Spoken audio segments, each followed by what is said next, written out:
Welcome back, one and all, to Dreamworks Dungeons and Dragons.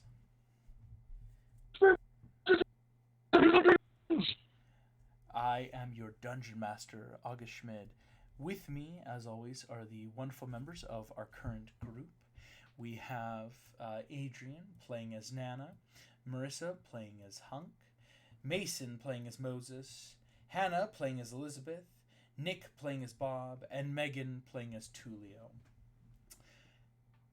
As we pick up where we left off, in the city of Firebend, along the west coast of Africa, fire imps have just descended upon the town, dispatching with them before any serious harm could be done to any of your party or to any of the surrounding citizens.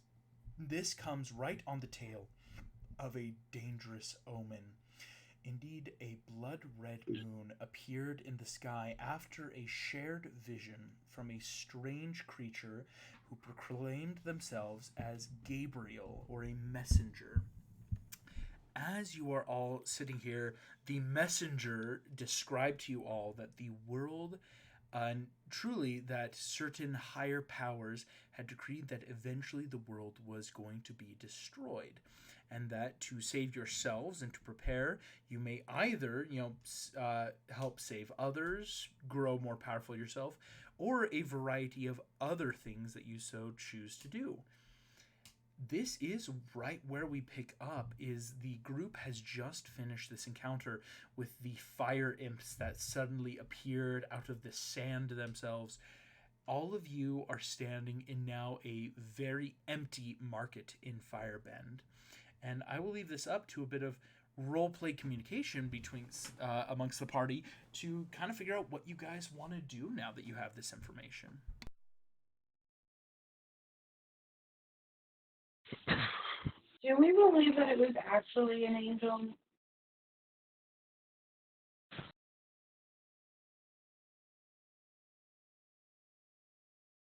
What did you say, Hannah? Like, have we done any kind of checks to double check that he's an angel, or are we just assuming he's telling the truth? I don't think we have. I don't think you have either. Yeah, I don't recall any of us figuring that out for sure. Yeah. Mm-hmm. Can we roll anything? I'd say anyone in the party who wants to can make me a history check or a religion check on angels. Moses, you would have advantage on your religion check. Okay, so I'll roll first.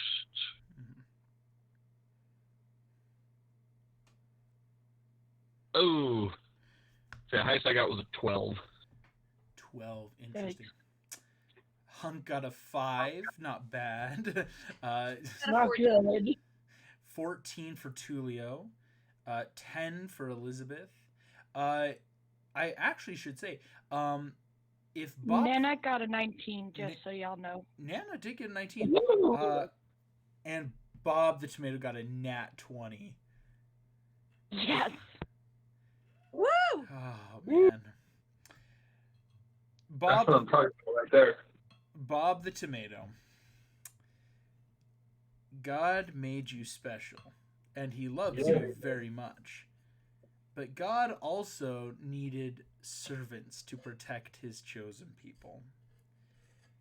Whereas many of you have heard of stories of the monotheistic religion that came out of Egypt and some of these tribes, there have been stories of angels or beings of power, not true gods, but intelligences and powerful creatures that have existed. But it is important to note, no one has ever seen one. That they are just stories. Even Moses, I will say, you've never truly met an angel. Indeed, most of your communication with the Lord was through the burning bush and through this faith in what you have heard. Bob, you think back to some of your early days in the vegetable patch. Growing up, you remember stories from the other vegetables and from shall we say, the gardener, or, this being that kind of helped create you, you remember specifically an old story the gardener spoke of, that you would never see angels. Indeed, we kind of flash back to this, tiny little cucumbers and tomatoes on the vine. There's a couple of asparagus growing in patches. And the gardener is speaking of his experiences, speaking of the world. While he does so, one of the little asparagi pop up and just, well, golly, Mr. Gardener, if God's looking out for us, how do we know that there aren't angels there too? And you remember that the gardener kind of chuckled, or this being laughed and said, well, it's because we are always looking out for you. We just can't take on forms currently that would be our true forms. We have to have vessels or different things to lead through this life as. And it always struck you as odd, because it's like, what? This gardener's talking in quite a specific way. But Bob, on a natural 20, I'm going to let you have a point of inspiration for this, because this is a truly, great nat 20 to pull out at this time. Heck yeah. The gardener spoke so profoundly that on this religion check, the being claiming to be Gabriel claimed that his mortal body was being destroyed, and indeed the moon turned red. What it is now already faded into the morning air. It is now officially daytime. There's no moon.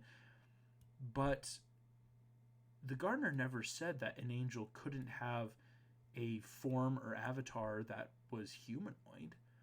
In fact, you know that you're a vegetable. Most people, are vegetables. And so what could have been a physical, or shall we call it a spiritual appearance from Gabriel, makes sense if you're thinking that Gabriel's avatar, what we could call it, was the moon.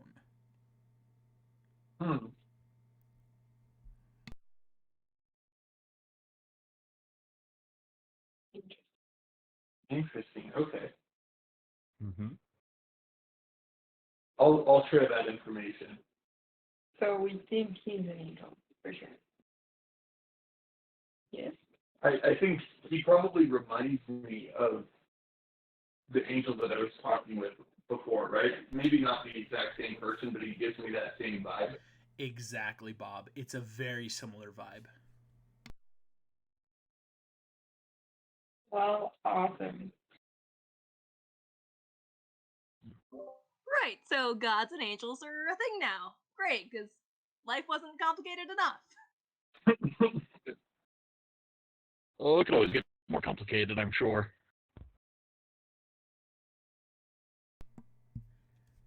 Anyways, aren't we supposed That's just wonderful. What do you want with us? Yeah.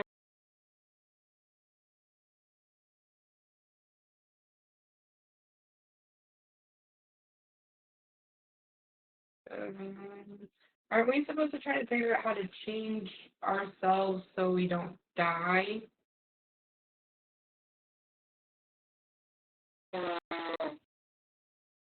I believe so. How? Where do we go to do that? I'm sure each of us will have to undergo our own spiritual journey of change and progression. Or instead of spiritual, we could just get stronger. So we could go find the monsters and kill the monsters, and therefore we are worthy. I like that plan. Or we could go find the monsters and try and help them improve spiritually. You're a very strange tomato.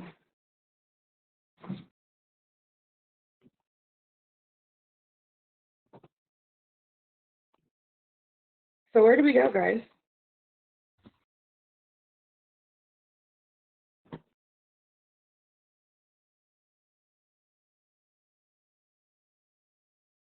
That is a Excellent question. Where do we go?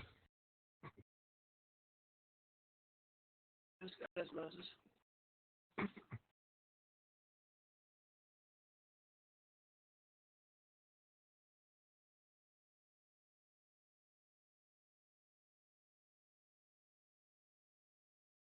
Well, does anyone have any like lifelong goals they want to accomplish? Like, I'd like to turn back into a dragon.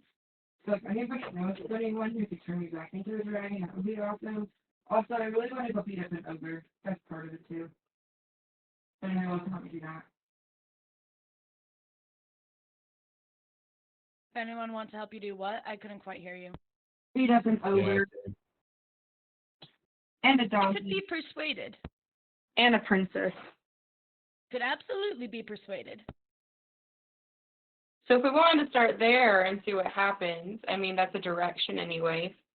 I just don't know if anyone else has any other plans and desires.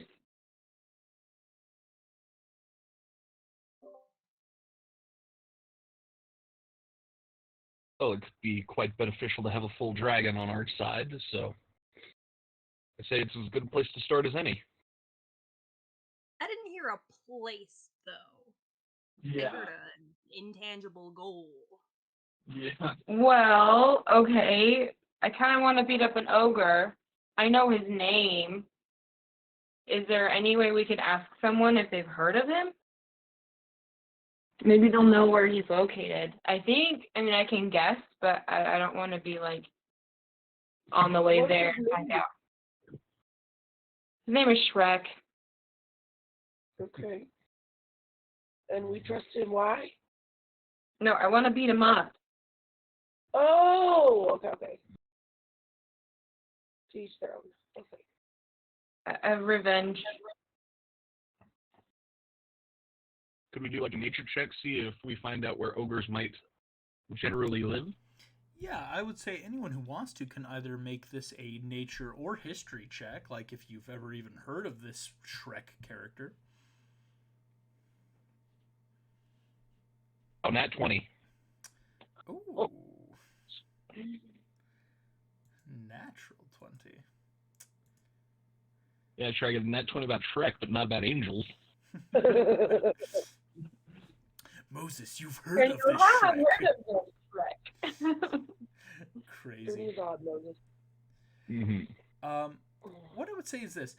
On the other checks, like Nana and Elizabeth, it's hard because I think for you guys, it's more thinking of, well, ogres can come from anywhere. They're usually solitary beings. They're not like trolls that usually hunt in packs or goblins that have clutches. Ogres are just beings that exist. It's hard to ever say where one could be. Bob, the tomato, you're thinking through and wondering about, well, there are no real ogres. Firebend is more desert community, right? This kind of area on the seaside. Moses, on a natural 20, you've encountered ogres before, these, beasts that you've had to fight back to protect the children of Israel. Most of your stuff, Moses, though, is ogres are found far north of here. You're looking at the European continents where an ogre could be. And I would say on a natural 20, you will get this distinct impression, I would say, just kind of like in thinking about Elizabeth's predicament. This person is claiming to be a dragon, claiming that a ogre cursed them or wished them into this state. You don't think the ogre or beating up an ogre is what's going to fix this, though. If part of this idea of, well, maybe we do have to start journeying and finding power and stuff, that can take a lot of different forms. And whereas, yeah, it'd be probably nice eventually to beat up an ogre, I'd say on that nat 20, it's like that would be quite a journey of just revenge.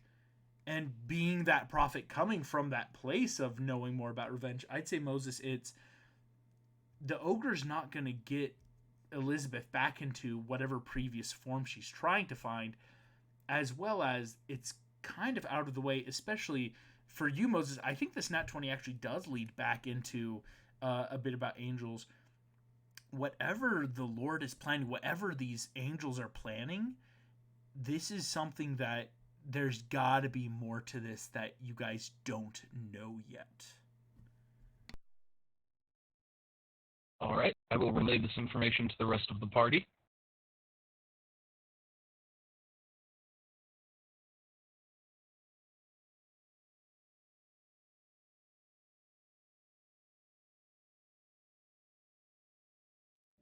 So if we became heroic, then maybe that would be considered strong enough and worthy.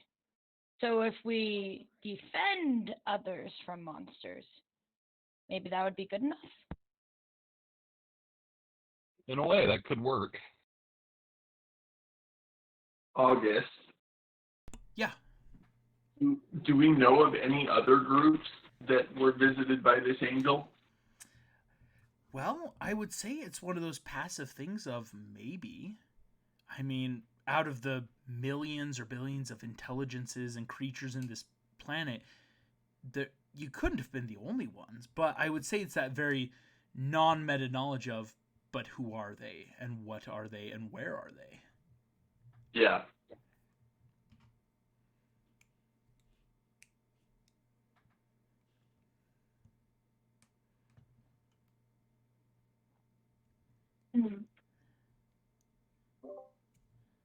Well, if we're back to the drawing board and looking for a destination, how would you folks like to go explore a whole new continent?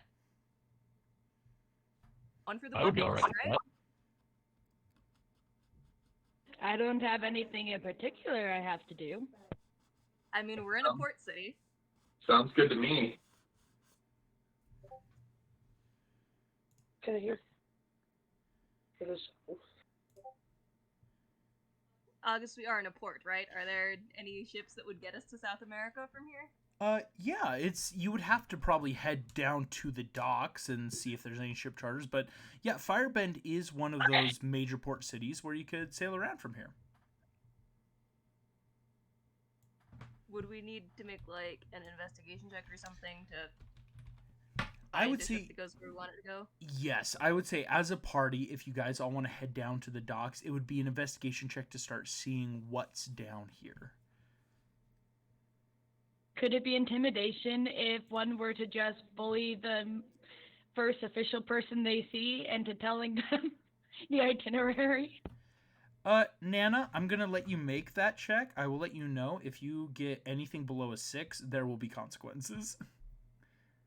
I have a +5, you guys. It'll be fine, probably. Can I help her? I have a +4. I would love the help. Oh, that was Can a we both 9. roll? Babe, could perception work? I'd say perception could work in this moment. I'd allow that. Hey, August, can I also roll intimidation? Sure. Or should I? Okay. Hey, I got a 21. If I'm allowed help, then I get a total of 11, because apparently the dice saved me tonight. I got a 5 for investigation. Moses, I don't think you've ever been on a boat, so it's very much that, like, I don't know what I'm looking for. Yep. Elizabeth on a 14, Nana. I'm going to flavor this before we get to what Tulio's doing. You all walk through Firebend, and within about a half an hour find yourselves at the dock area. There's a lot of ships coming in and out, especially early in the morning. Ships are either getting ready to leave for the day or are just coming in having sailed through the night. You do find, though, there is a person who seems to be doing what we would call more official, like, managerial position on the port, who many different people are coming up to them with ship charters and scrolls, and they seem to be signing off on different stuff or, like, looking around and asking questions to them. This person, you see, it looks to be a fire genasi who is just working their way through the charters and different scrolls, who sees you approaching, Nana and Elizabeth. And this person you see introduced just, "Hello, my name is Gomzik. How may I be of assistance?"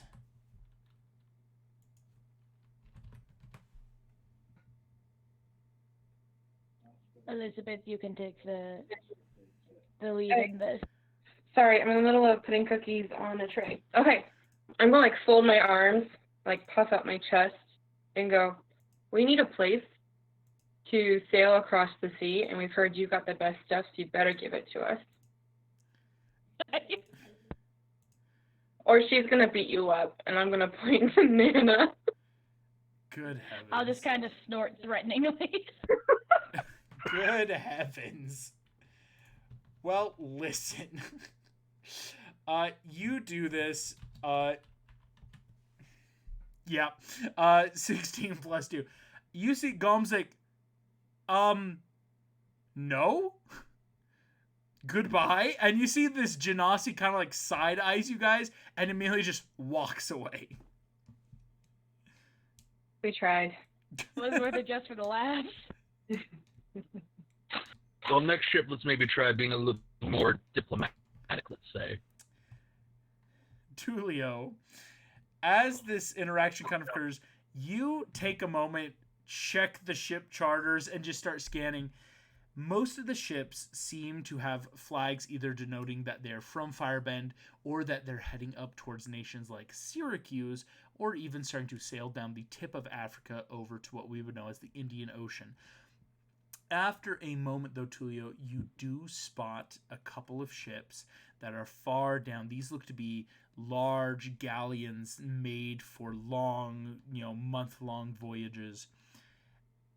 As you do so, you see that a couple of them are sporting flags of Spain.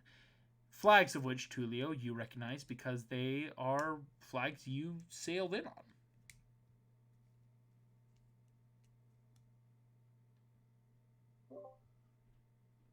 Awesome.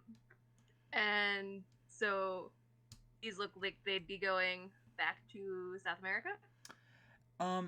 Maybe either going to or from. At this point, you think it's probably talking to any of the captains of these ships and seeing if they just came from there or even if they plan to go back, if that makes sense. Mm-hmm.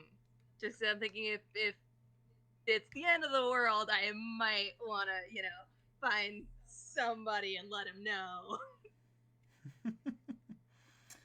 So, and I find the captain of one of these ships and ask about their itinerary or whatever. Excellent. I'll say, Tulio, I'm going to call this a free investigation check that you can either take passive investigation and just kind of get maybe a good answer, or you could roll for it because, again, there are 2 or 3 ships you're noting that could have passengers to talk to. Yeah, I'll take the passive, I guess. Can I do something dumb and roguey as well? Sure. I'm assuming this is a fairly crowded port, right? Yeah. Oh, yeah. There's a lot of people here. So while I was walking through the crowds, looking for the signs and ships and everything, could I have just could I be making sleight of hand checks to pickpocket people in the crowd and just slowly get more stuff? Yeah, go ahead. Make me a sleight of hand. I'll allow it. That was almost a natural 19, and then the frickin'... I hate that you can see the digital dice rolling even though they're not real dice. So that is a 10. Oh. With that being a 10, I'm going to make a quick check. Tulio, you gain 2 pieces of gold and 8 pieces of silver, as no one notices you just pickpocketing them. Well done. As you move through, after some time, you will find your way up to a ship captain. You see this man definitely looks Spanish and is kind of barking orders. You see, because what immediately catches your eye is, or shall we say your ear, he is starting to talk to his crew and seems to be barking orders like, remember, it's going to be a long voyage. Grab your ship yards now. stuff that's like a long voyage wouldn't be to Spain. That would maybe be a few weeks or days if you're on a fast ship. So what could that be? Awesome. So I'm gonna walk up to him and be like, "Hey, Capitan! My friends and I are looking for a ship. Can we ask where you're heading?" He looks at you, kind of looks intrigued for that half a second. Just goes, "Oh, you're heading. You need a ship charter?" Yeah, just a few passengers. Well, and at this point, he kind of does that, like, he'll look behind your shoulder, count the number of you guys. 5 ship passengers, it seems. Yes, well, I must say, we are in a bit of a hurry. Could you be ready to leave in, say, 2 hours? I'll kind of look over my shoulder and see if any of the party members object to that. Yeah, give us thumbs up. Yeah, we can be ready. Immediately looking at you, just, well, I suppose so. Now, here's going to be the thing. For reasons, I will first have you, Tulio, make me an insight check, and then you're going to have to... I was about to ask if I could make an insight check about why they're in a hurry. Yes, it's an insight check first to see why, and then it's going to be a persuasion check to get him on board, if that makes sense. Well, my insight was a 6, but my persuasion is a 15. I will let you know. The insight, obviously, on a 6 is not doing well. But the 15 actually also doesn't meet the DC 19 needed. And you won't know why. The person you're talking to immediately is going to introduce himself. Can I... you said it was a 19? Yes.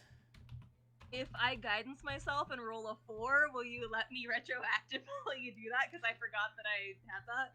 Oh, you have guidance. Sure, roll a d4. Get a 4. I would have to roll a perfect 4, which I doubt will happen, but it could. Fair. No, that's a 2. Yeah. So, 17. Introducing himself. Curdid Bonarn. You have some friends. You see, this man does not look very excited about the idea of taking passengers. And so Tulio, all of you can tell, like, it's that, like, I don't love this. And so in finishing up the conversation, you see Curdid's like, Curdid, Captain Curdid. Of course, well, we can get you on your way. We'll just need a down payment of 500 gold pieces from each of you, and we'll be off.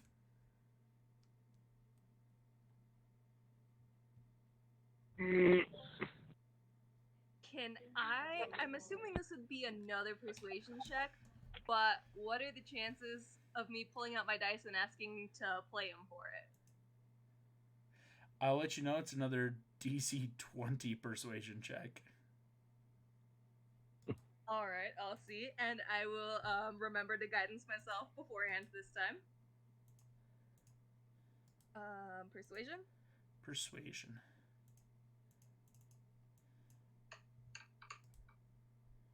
I'm not even gonna roll the guidance. That was a natural 7. This person persuasion. Looks at you. Tough luck. You know, I wish I could stop and play, but we have places to be. I need those crates aboard now. As he immediately turns, kind of like, I wouldn't say rudely brushing you off, but is like trying to move back. At this moment, can I have, let's see, everyone but Tulio who would be talking, make me a perception check.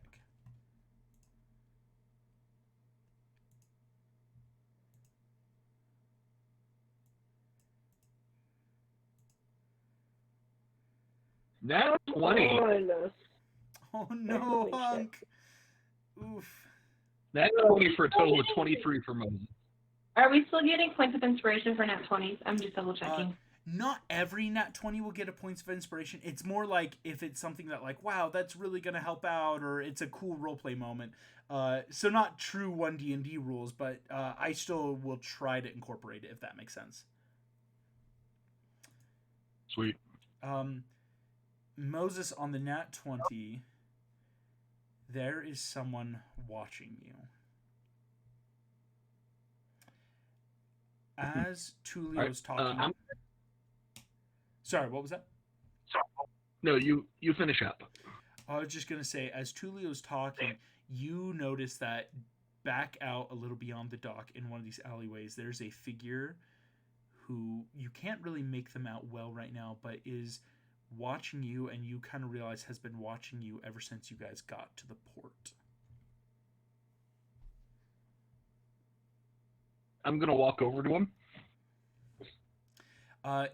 You walk over. The figure starts walking away, but it doesn't look like they're running away. All right, this is what I'm going to call it. Hello there, friend. The figure immediately puts up a hood and starts walking away a little bit faster now. Ooh, right. Let me see if there's anything I can do.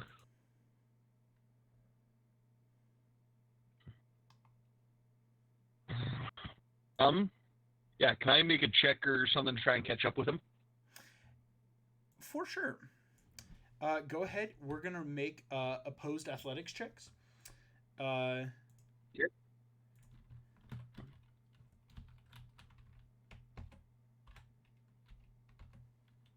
Okay. That's a 17 for Moses. A 17. Oh my gosh. This person rolled a 19 minus 1 for an 18. Son of a gun. Moses, the figure is outpacing you. You realize this. And I will say, for like Tulio, Hunk, Elizabeth, Bob, Nana, as you guys are at the port, Moses starts running after this person. All of you can see this, and so I will allow like being able to follow. Moses, even though this figure is outpacing you, you realize they are not trying to lose you. Oh, okay. Yeah, I'll just kind of keep following him then. After some time, you realize this figure has led you into some of the deeper parts of the alleyways here in Firebend. And I need to pull up a very specific bit of artwork. Moses, as you watch, the figure leads you into this much darker alleyways. The canvas cloth roofs of the area and stonework have now all but blotted out the sun. As you approach, the rest of your party you see are eventually about to catch up. The figure stops, turns, looks at you, and you see a interesting looking man who seems to have slightly tanner skin, probably from living here.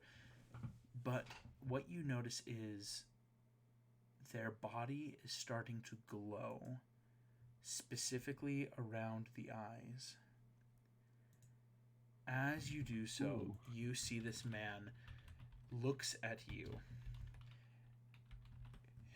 Prophet of God, I am Zarin Pigium. And starts screaming as his eyes burn.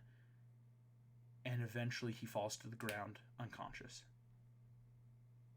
Oof. Ooh. I'm gonna go over and do like a medicine check or something to like try and wake him up. Go for it. I'll allow it. And at this point, I'll say the rest of the party, you'll all run up. Moses is like standing over this like dude in a cloak that has just fallen to the ground. Okay, well that was freaky. Hey, August, could you repeat that? It broke up super bad for us on this end. Simply that you catch up. Moses is standing over a crumpled figure on the ground. Did you kill him? Right. No, he passed out, and that was an 18 for my medicine check. Medicine check. This, whatever we would call this person, isn't dead. But you realize, Moses, they are starting to slowly breathe again. And eventually, the being opens their eyes, and you see that the eyes are now brilliant silver, and watch as what was black hair immediately recedes into white. Ooh. And what was it that he said to me again in the alley before he passed out? Right before he passed out, he said his name was Zarin Pigium, and that he was calling you Prophet. Mm-hmm. So yeah, right as he wakes up, it's like, how do you feel? Looks at you, doesn't blink. Hail, Prophet of the Lord, and stands up.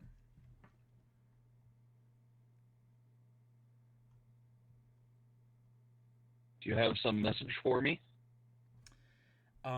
This figure kind of looks down. You watch as it opens and closes its hands just a few times. Eventually looks at you, Moses. I am fortunate that the Lord allowed me to take a mortal vessel, and that a mortal vessel was this close.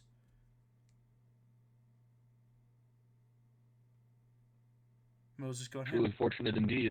Go ahead and roll me an insight check. Did he just yoink a dude's body? 11. It was an 11. It was only DC 10. It's not that hard. Moses, the voice is different. The overall body structure, of course, is different, but the cadence of this creature is just like Gabriel, who you just spoke with in a vision. All right. I'm going to ask if he is Gabriel. You see Gabriel nods his head. You're perceptive, Prophet. I've taken this mortal form, but it will not last long.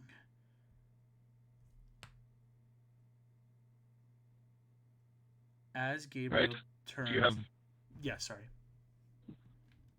Oh, nothing. You finish. Oh, no. You see, Gabriel's more just starting to look around, taking in his surroundings, kind of where he is.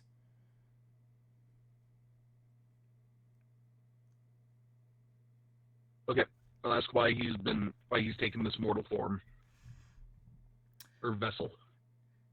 Gabriel looks at you, looks at the party surrounding. It is not safe to speak here.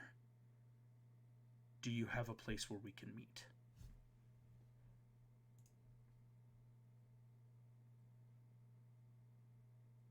Yes, and then I'll tell him about my camp up in the mountains.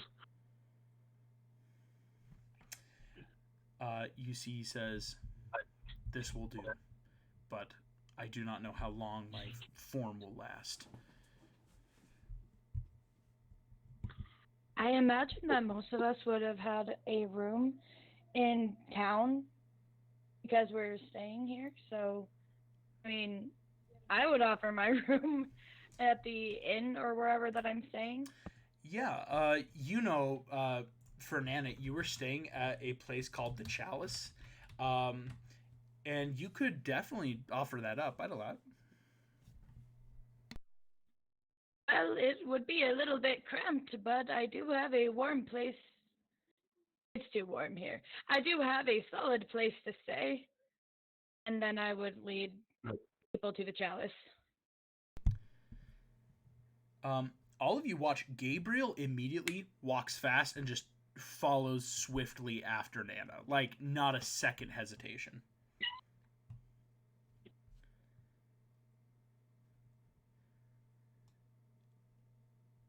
After some time, Nana, you find your way easily enough back to the Chalice.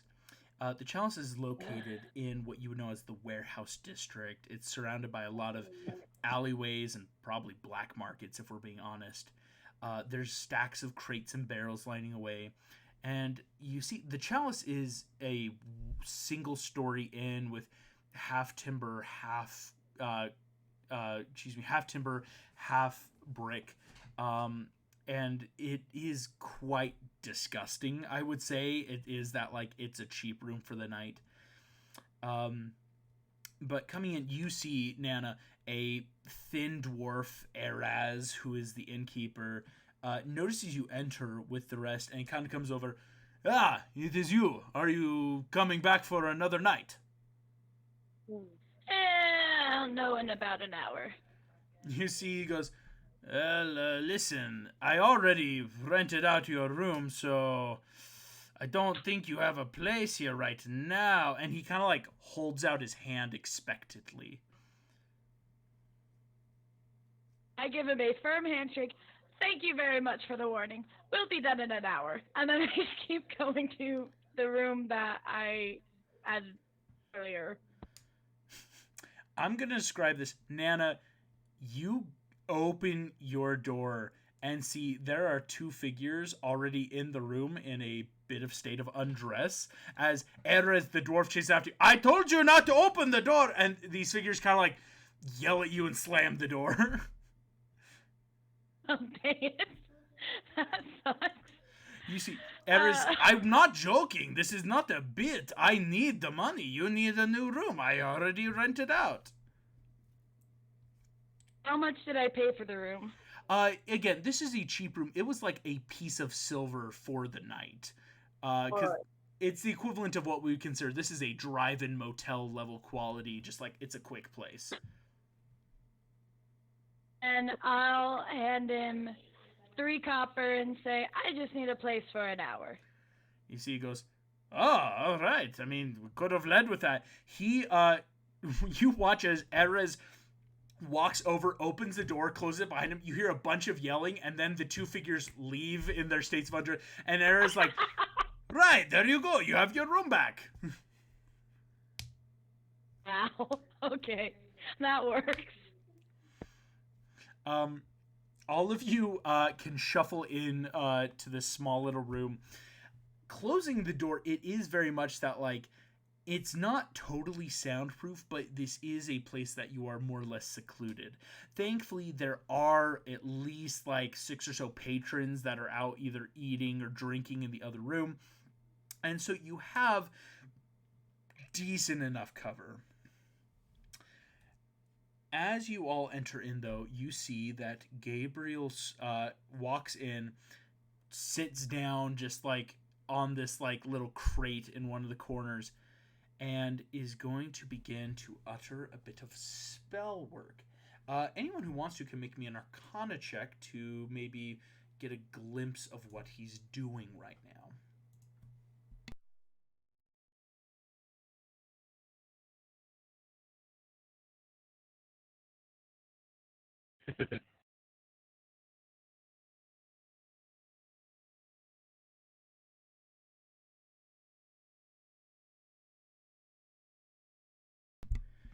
All right. Well, Elizabeth, on a 17, you actually have the best idea.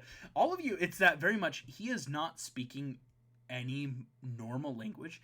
And in fact, even though I do think there's a couple party members that do speak Celestial, Gabriel is speaking in a deep, unsettling Celestial script that, for those that understand the language, it literally is language such as, let those who watch be bound in hell. Let those who listen be flayed alive. Let all unhallowed eyes be stripped from the earth and cast off.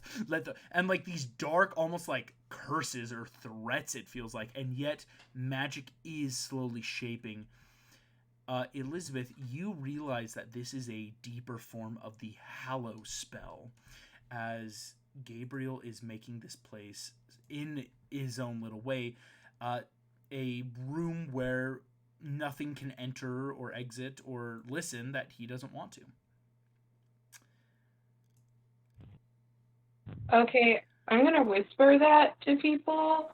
Because I was actually concerned about this, and I think I'm gonna guard the door like full on dragon style. I don't know how dragon style would be, but, like fold my arm, like arms on my chest, just like attack stance right in front of the door to make sure that no one enters as well. Gotcha. I like it.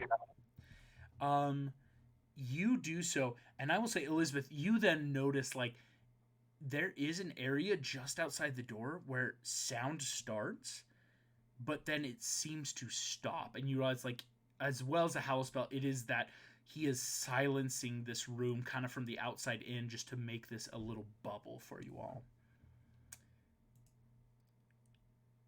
As Gabriel finishes his spell work, looking at you all, he takes a moment. Disgraced prophet of God, there is much for you to do to be saved. I'm willing. As he looks from Moses to the rest of you.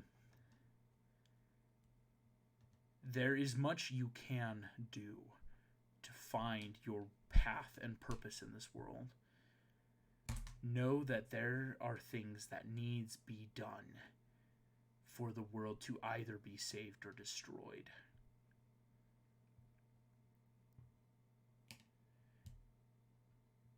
As Gabriel turns, Moses, he looks at you and he's going to kind of give you, I won't call it a lore dump, but he is going to kind of tell you a little something. Okay. Heaven has decreed that we are to prepare for the coming eventualities. We are in need of certain items to protect the world. A few of these items must be kept hidden, but the first and most important is something that needs to be found quickly. At this point, he is going to kind of open it to the rest of you. Gabriel isn't one-on-oneing with Moses. How familiar are you all with the seals of heaven? Not at all. Would that be like a history check for us? Or? Yeah, anyone who wants to could make a history check.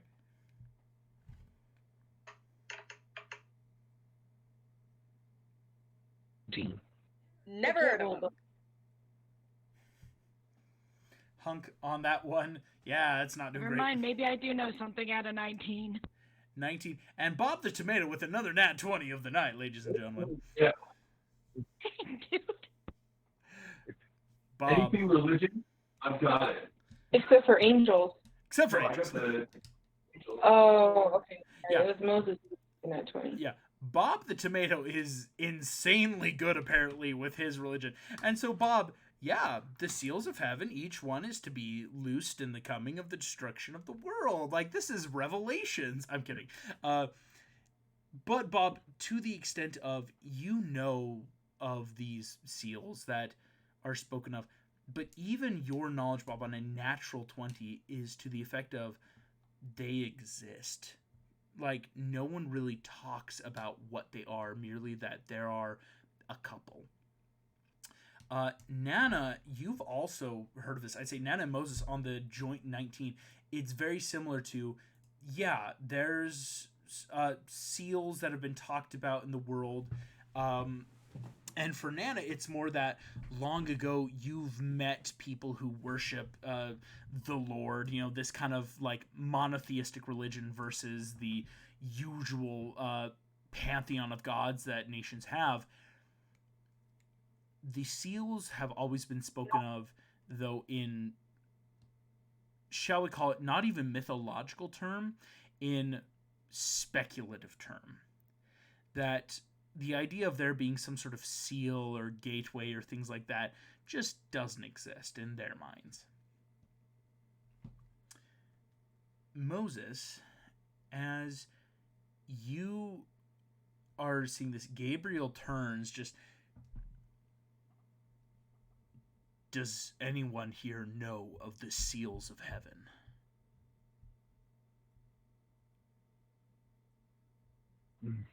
Well, again, August. Does anyone know of the seals of heaven? I know a little bit. The tomato knows quite a bit. Yeah, I've heard of them. Gabriel looks deep into your soul, Bob, just so you understand the destructive nature and horror that lies behind each seal.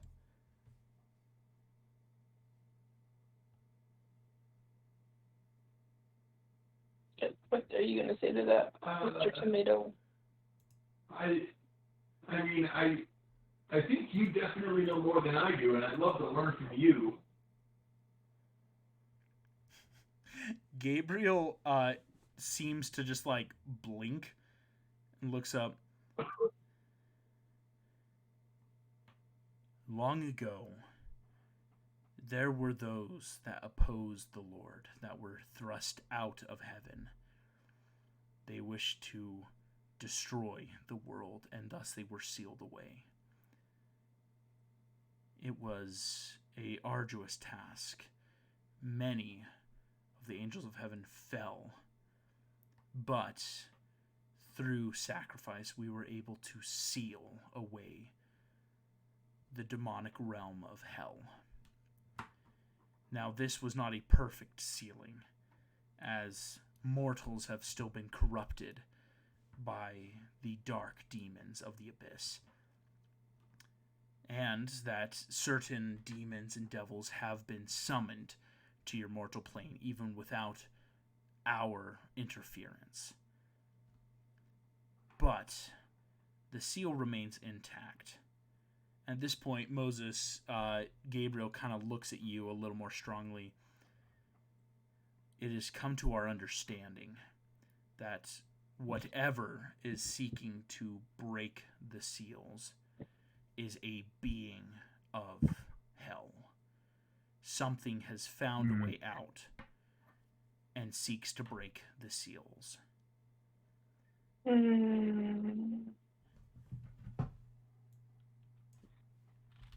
What may we do to prevent the breaking of the seals? The seals, importantly, are protected by each other. You cannot break any of the seals before its predecessor. The first seal that was placed upon it was the seal of conquest. That angels and their might were able to protect the seal, and that the mightiest of my brethren kept this seal in a sword.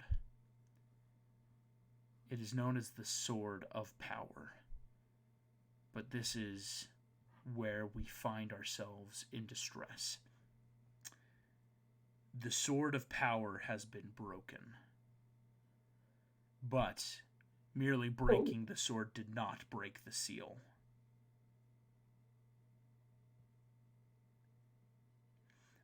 At this point, what was that? This Hannah? is metagaming, but as a player who's in another Dreamworks campaign with a broken sword, is that the Sword of Power?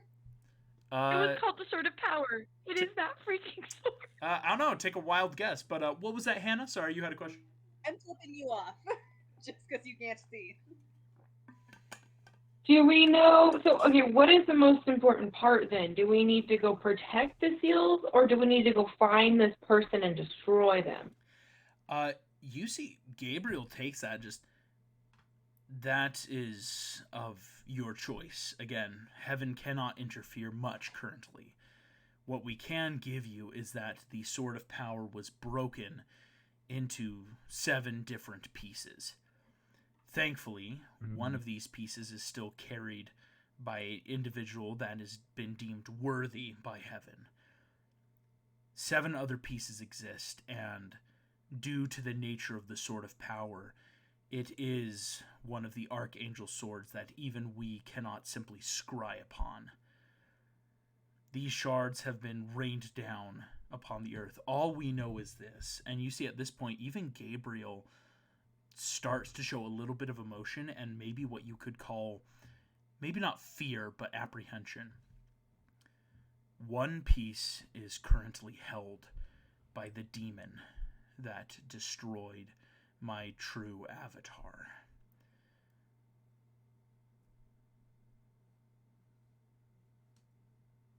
Do you know where he is? He has hidden himself from our sight. I assume with powers equal to those devils that are antithesis to our holy glory.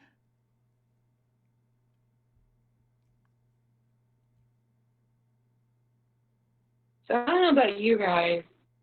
I might just be spitballing here, but we need to find the pieces of the sword. Because we're not ready to go take on a demon. Yeah, so DM, Mhm.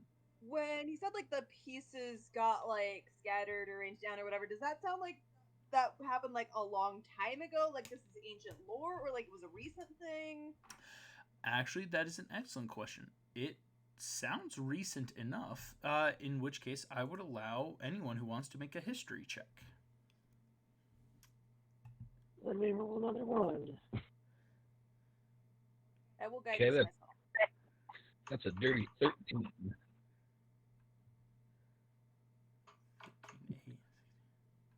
Well, So, Hunk, why are you rolling so bad tonight? So bad! Oh, so bad. Good. Nana, you remember on a 16 being the highest. Little over a month ago, there was a astrological sighting. A bit of a meteor shower that was seen across a couple places in the world, but you didn't think too much of it at the time.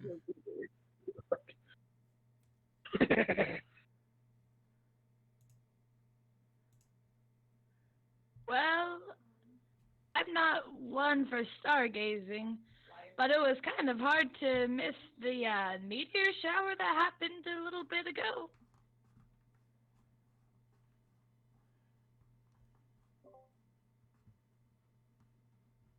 Does anyone know where... Actually, do I know where exactly that meteor shower was happening? Nana, I will say this. You saw meteors from where you were. At this point, you were still in the continent of Africa, meaning that whatever fell was close enough to Africa for you to see its trail. Would I at least know what direction it was going, like north versus south, East. etc.? It was traveling east. All right. Somewhere east in Africa, most likely, or otherwise, I guess it would be in the water, which that would kind of suck for us because we already no, failed for at the getting a cloud boat. mechanics, if a star piece falls in water, it just disappears and you can't pick it up. Unfortunately, I no. watched That Thomas is get very upset about that recently. that is not the mechanics of D&D. Oh no. So the star is still there? Wait, so I'm confused. So is there a star in the middle of the ocean that we can pick up or no? I would say. I think Oh, sorry. Continue. I think none of us made good enough checks to know for sure. We just get that go in that vague direction. Like unless there's an astrologer or somebody in town, did anybody notice an observatory in Firebend where they can like make the calculations for us for where stuff would have fallen? But yeah, none of us know like super duper specifically is what I got from that. Wait, didn't the guy who wanted 500 gold apiece, wasn't he going towards the Indian Ocean? Oh no, because that's east of Africa. He was heading westward to the New World. Oh. Yeah. Okay, well, is there a school, like a college type of thing, anywhere in Firebrand, or is it too small of a town? Because I'm thinking that colleges oftentimes take great note of astronomical happenings, especially if they're abnormal. Indeed, well thought out, Nana, because north of Firebend there is indeed a small college, so to speak, and is an observatory that is located a bit more out, shall we say, northeast into the desert. Just because it's helpful to be away from cities, especially when you need to do astrological sightings and functions. But it would only be like a half a day's journey. Fantastic. And I have proficiency in land vehicles, so if we can even just rent a cart or something, then we might be able to get there even faster.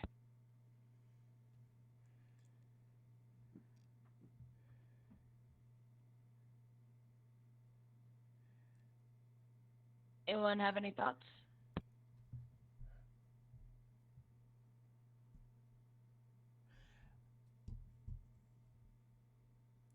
What I would say... Now, Baba Tomato, are you down? Yes. As you guys kind of like thinking, okay, well, that's a start, you see Gabriel simply looks once again, and all of you notice, even just passively, the corners of his eyes are starting to cry smoke, like little, like, hot tears are starting to come out and evaporate and burn almost so fast that they're starting to smoke at his eyes. Gabriel stops. If you can find these pieces, it will be instrumental in keeping the sword from being truly destroyed and breaking the seal. Let it be known that if any of these seals break, though it will not release the full might of hell, more and more beings will be free to roam. And at this point, I would actually like Moses and Bob, please make me religion checks with advantage when he says that. Righty.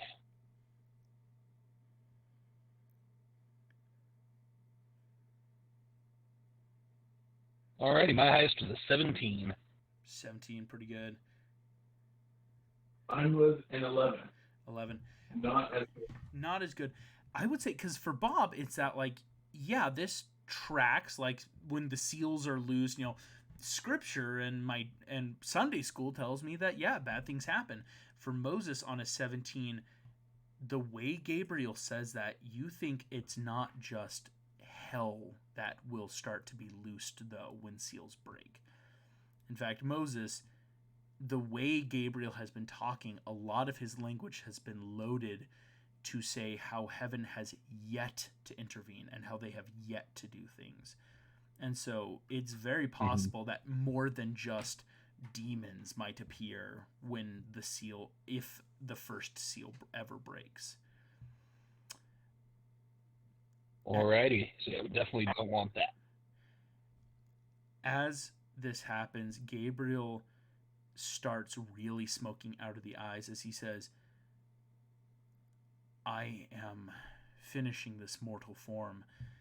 Please be advised that you will have to explain the body after I am gone. As he looks at all of you one last time, it is dangerous to summon me, but this is heaven's will. As the body he is in starts convulsing, his eyes start burning, and after just a few moments, the body crumples to the ground, dead. Well, that's a bit of a problem. Mm-hmm. But we must now go and retrieve the bits of the sword. So are we not gonna talk about the fact that Mr. Angel Dude just like killed a dude to have a meat sack for a couple minutes? That's just Literally having the same was thought. I wondering really that don't too. like this Gabriel dude. Okay, glad I'm not the only one who's a little. Yeah, Did no. we mention anything about the person being willing? You be willing to do that? And I just like look at the body smoking on the floor. I'm not that dedicated to Yeah, anything. How much do we have to pay, like, the guy who we got the room from to get rid of the dead body? I don't know, you might just Or have to how find tall out. is the dead body? It's about like a 5'10" humanoid. I will say, after he's dead, you watch the eyes return back to a very coal black iris color, and the hair also recedes black again. Is anybody who's wearing armor about 5'10"? I have extra armor. We could just carry our quote-unquote drunk friend out of the room. Weekend at Bernie, in this? full armor. Weekend at Bernie, baby. If you guys want a Weekend at Bernie's Gabriel's Vessel, I would love for there to be a group deception check, because you have all of the ingredients, so to speak. Like, yeah, if enough of us put them in armor, string them up, it's more just like there's enough of like hoping no one looks at him too closely. All right, let's Weekend at Bernie this. Oh, hallelujah. Oh, Finally above 10. Oh my gosh. 15, 16. I got 12. Sorry, what are we rolling? Deception check for the party. Oh, shoot. Well, I'll give it a shot.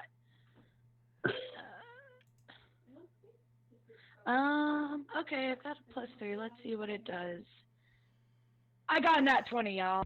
Oh, there we go. That's very helpful. Let's see. Tulio, can you just make me that last deception check? I think, though, as a party, you've succeeded. Let's see. We got nat 20, 16, 14. Tulio with the 23 and the guidance for the 26.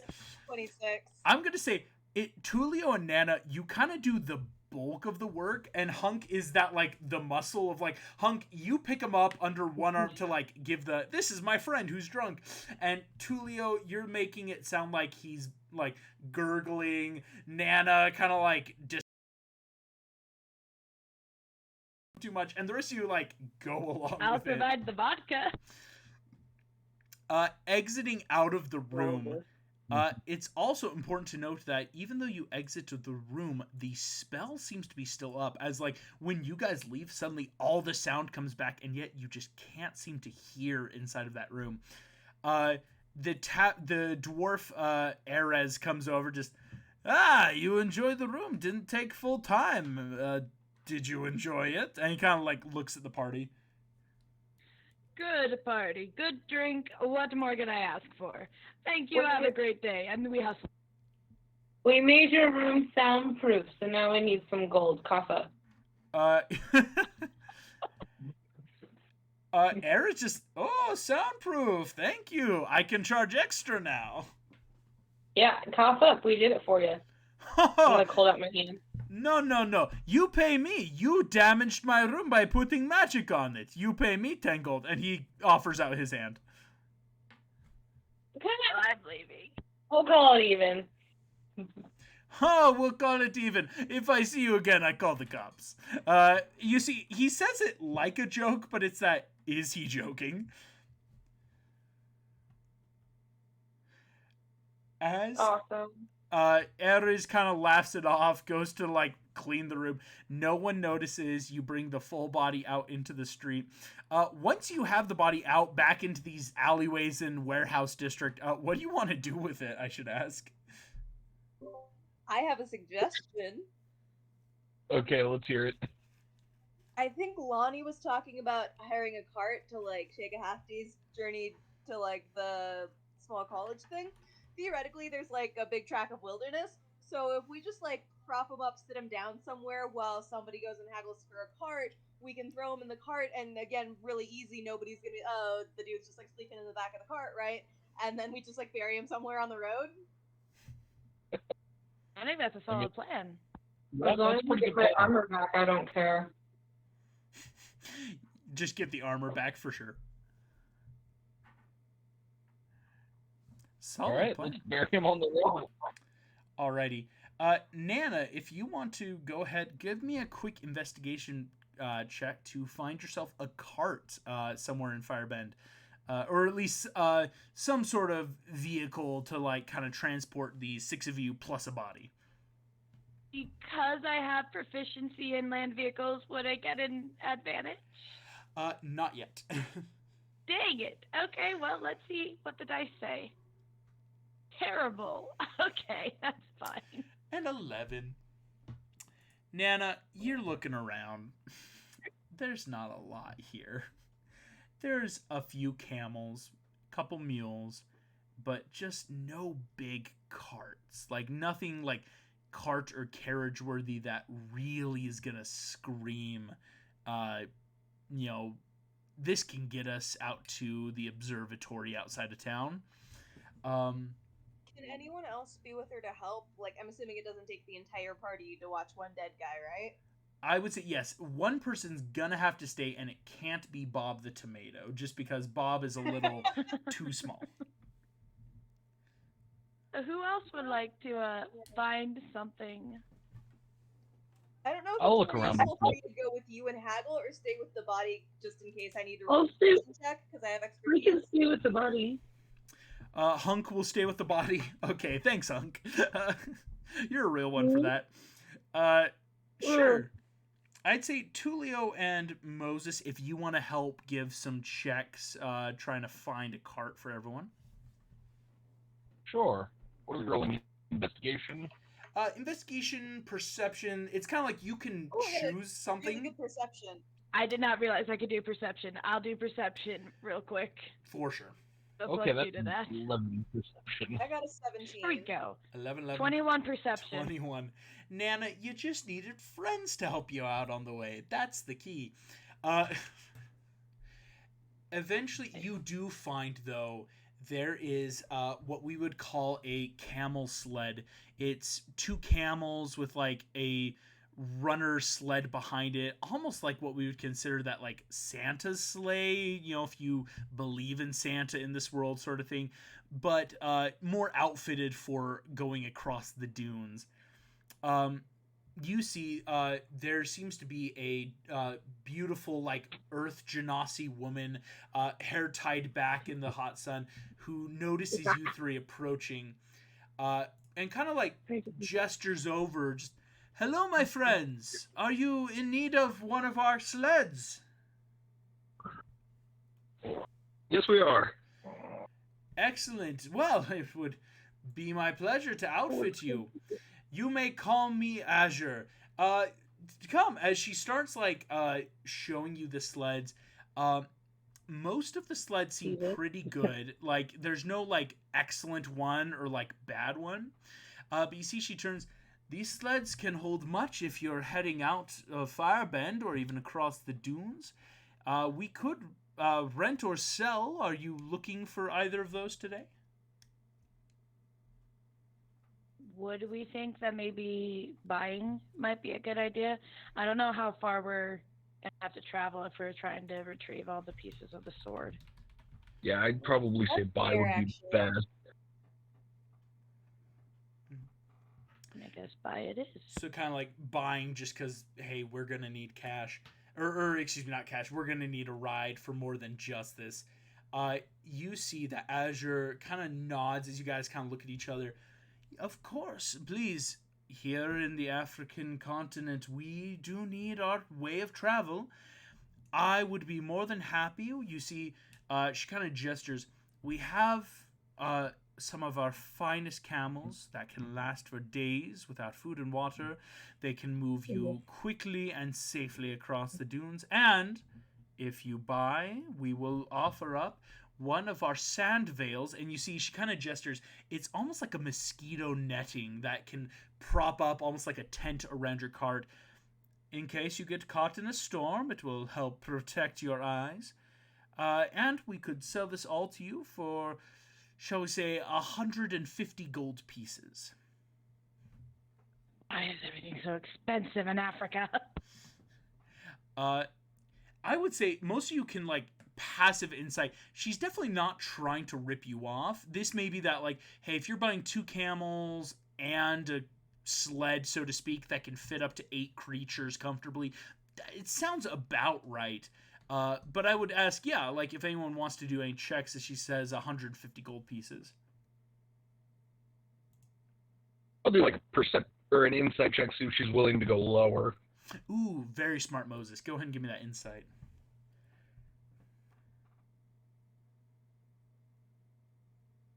15. 15.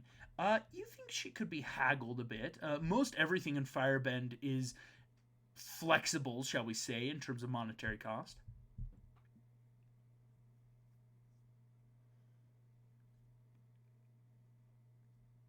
At 150, I would be willing to do 100 pieces. She kind of furrows her brow. 100 gold pieces is not a very fair price. I would be willing to lower it to 140 gold pieces if you were so kind.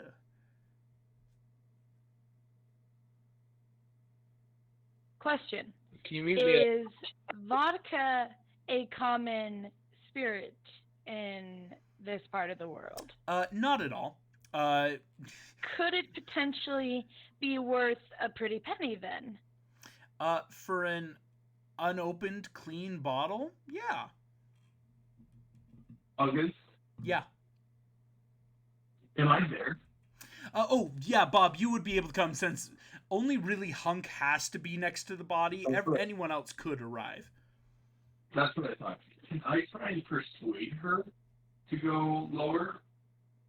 And the way I would do it would be like, hey, if you're able to go lower from like our group, it would be a group, so you'd be making more profit than if you would just get one person with a lower price.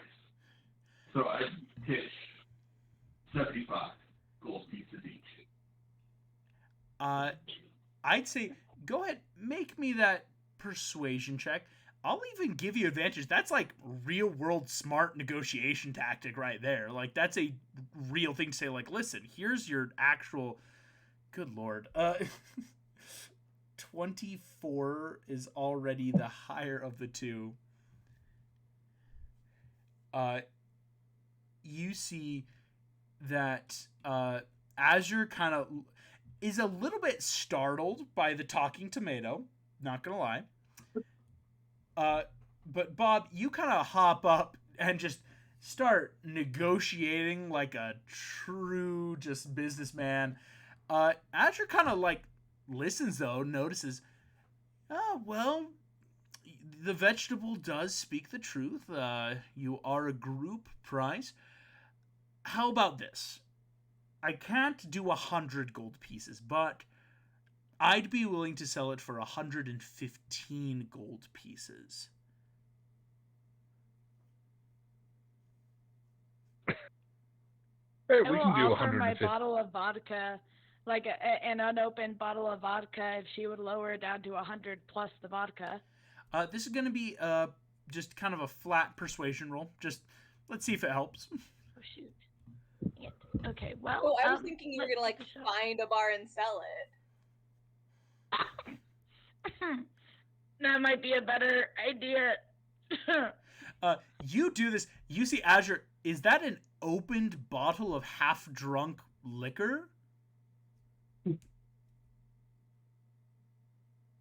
Definitely wrong bottle. I apologize. We'll be back. 115 gold is a fair price, especially for this. Again, 2 camels, full sled. Nana takes off running down the road like, quick, find a bar. Hey, I just did the math. Okay, first question. Is that 115 each? Or is that like as a total for the whole thing? Total for the whole thing. Okay, because that would be like 19 gold pieces each. I'm not like about. I just did the math. So if you guys are worried about that part of it, like, I mean, I can only cover myself. But Yeah, I only have 10 gold. oh, gotcha. He can't cover 19 either. Okay, I just figured I'd put that out there as that's the price that we're going at right now. I say we tell her that we'll come back. Like, hey, we gotta go get our money out of the bank type thing. We tell her we'll come back. Nana's gonna try and sell her alcohol. I'll try and see if I can roll better to find some gambling tables than I did our first session. We'll see how much we can make as a party, and then... I have a question. Mm-hmm. If we were to rent out all of that stuff, how much would it be per day? Renting out is a much cheaper. It's and this is something like kind of flat. They've got a sign for this. To rent out any of these sleds is a starting bid of 50 gold pieces, but every day you have it out is an additional 15 gold pieces on top of that. So Do we pay it up? Do we pay the 50 up front, and then when we bring it back, we pay the rest? Is that how it works? yeah, it's at 50 gold pieces. They would get like name and magical identification probably, so that you can't just steal their stuff. But it's once you bring it back, it's a total up of like, okay, you were gone X amount of days. Here's the tacked on price, stuff like that. Because if we can't get together the 115, like, I think it would be smart just to plan to come back, and we'll just pay the 50 for the day. I think we could probably all do that. That'd be about $10. That'd be 10 gold a person. Yeah. That might be all your money, which is not good, but So I think that might be a better basically, option. we try to earn more money, and if we can afford it, then buy it outright. And if we can't, then we probably have enough money to rent. For a day, yeah. Okay. Yeah. I think that's a good plan. All right. Yeah. Alrighty. Nana, go ahead and give me also then just quick sell your vodka. Actually, I'll give this to you passively. You can bring out a bottle. You'll be able to get 10 gold for an unopened bottle here. Pretty. That's not bad. Yeah, I mean it is a rare liquor. I mean, really over here in like Firebend, you're only ever going to find more whiskeys and what we might know as forms of tequila, but like it's that more like these are just differing types of what we'd call bitter or sweet liquors that are like quick and find that sailors would bring. Vodka is a rare commodity, so you would definitely be able to get like a good solid 10 gold for free from that. Yeah, I'll take it. Tulio, if you'd like to give me a advantage gambling check, like if you can find a good gambler's table. Yeah, so what mechanically am I rolling for a gambler's check? Investigation at advantage. Okay.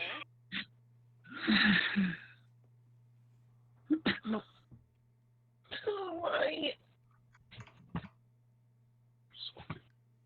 I don't have good investigation. But I can guidance myself. You can. Here, can I help Tulio out? So the higher one's a 10. Tulio already has advantage, being something that they know what they're looking for. Tulio, you look around. A lot of the good gambling tables did get scared off at the attack this morning. And so a lot of people are like hesitant to come back out and start gambling, especially after Bob the Tomato whispering in their mind's eye, like, the police are coming, get out. Like, everyone's a little spooked right now. I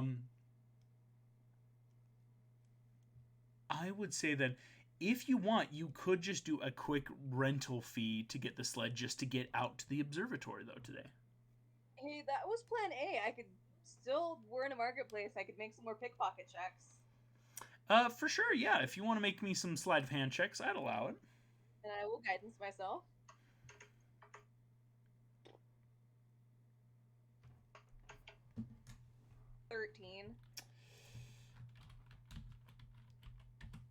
Just gonna make...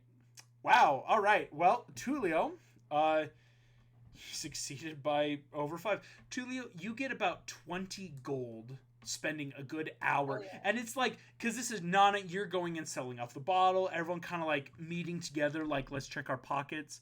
Because I will say, the body that you have does not have any money on them, is the first thing you notice. Like, their pockets were bare. Okay, so does everyone have enough now? That we could?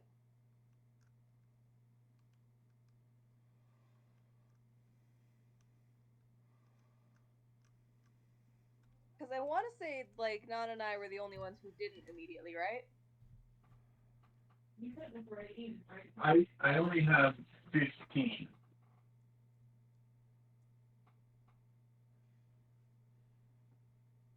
I've got like 10 gold. I think you probably have a 4. How much do you have? I didn't have a lot. It was like wiped me out.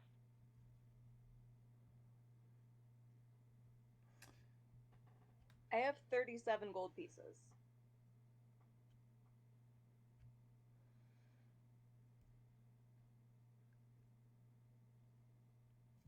What's this one? Coming in again?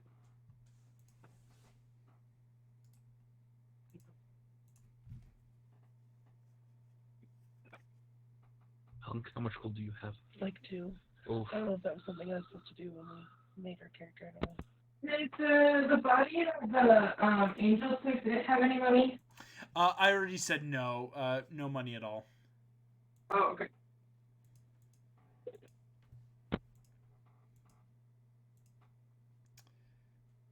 Why don't we start for rent? Hey, how about we strike a deal? That's what we've been working on. No, I've got a different deal. We start with a rental. If we exceed the 115 in our rental deal, then we'll just buy the whole thing when we come back. yeah, we could do that. That way, everyone's happy. We can start out paying for it with what we've got, and then we can see if we can hoard. Dragons have hoards somewhere, and we can see if we can find anything else. Hey Hannah, Mhm. I'm gonna text you real quick something I realized didn't send. Oh, okay. He's gonna tell you that you have no hoard or something like that.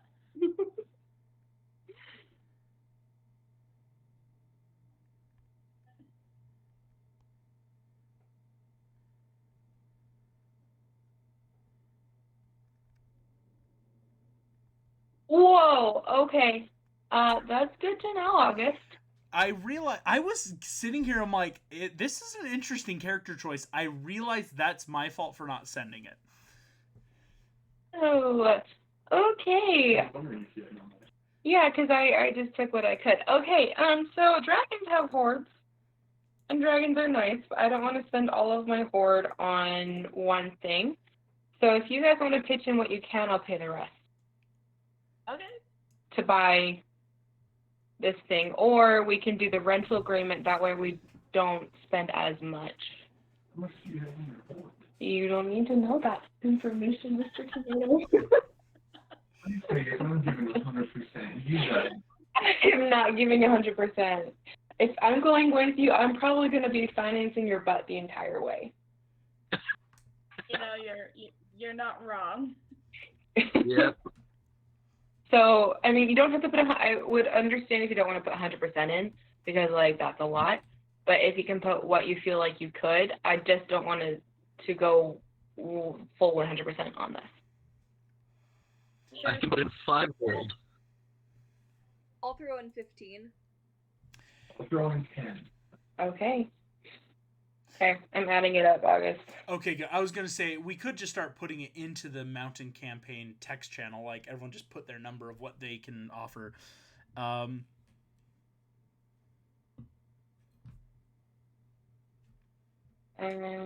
Okay, that works for me. I just put 10 and 15 in there. Is that my 10? That's Nick's 10, and that's Megan's 15. All right. Nana putting in 15, Megan 15, Nick 10. So we're up to 40 gold pieces. Moses, you said you could offer 5, so that's 45. And Hunk, you to be fair, Hunk's probably the poorest of everyone. Hunk is not from around here. I kind of feel bad about that. Sorry, Yeah. Hunk. I have 2 gold pieces. I could get 1 gold piece. I have 2. 1 gold piece. Excellent. I will give 69. Nice. Excellent.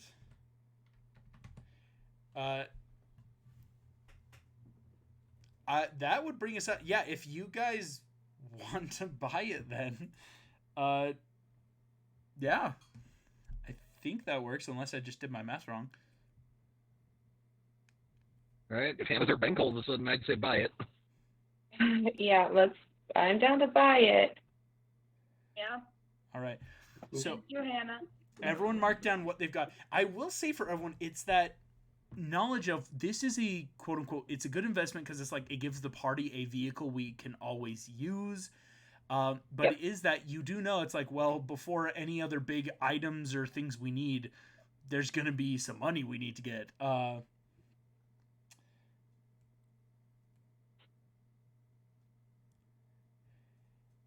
Returning back to Azure, you see the Genasi just, I see you've come back with your cash.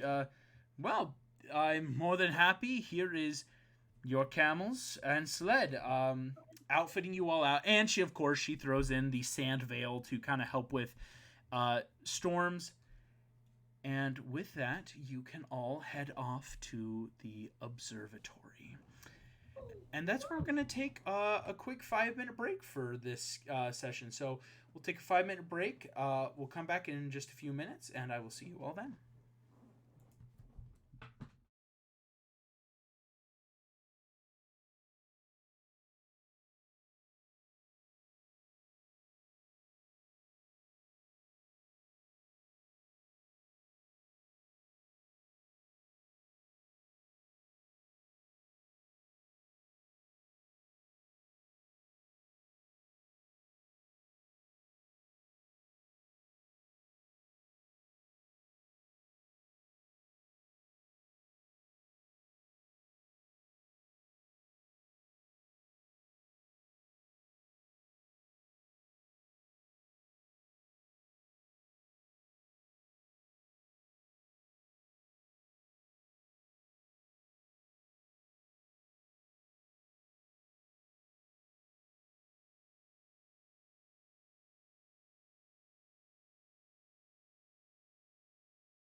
return back into Dremor, having your sled pulled by camels, you all find yourselves now ready, if you so choose, to head out of the city and towards the observatory. Now, what I would ask is this.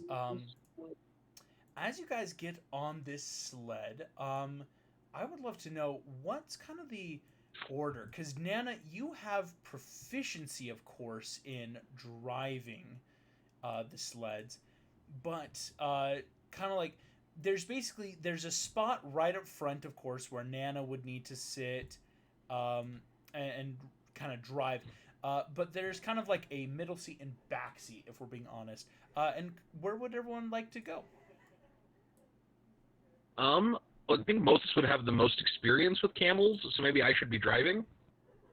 But Nana has proficiency in land vehicles, is what I'm saying. She does, that's right. So I'll sit right behind Nana. Okay. I will accept help if needed. Yeah, I'd allow it. Just as a heads up, if we're traveling an hour or more, we cannot get lost. Mm-hmm. You've got that great ability, which is super helpful there. Yeah, just as a heads up, if in case we forget and reminding. I can sit anywhere, I don't care. I can even lay on top of a dead body to make sure it doesn't move around. Gotcha. I'll put it right next to Moses. Bob, go right next to Moses, which is helpful. Bob, you are a tiny creature, so easy next to him. Can you sit on his shoulder? I think I'll take the back. Gotcha. So right now, yeah. Back and go. Middle right.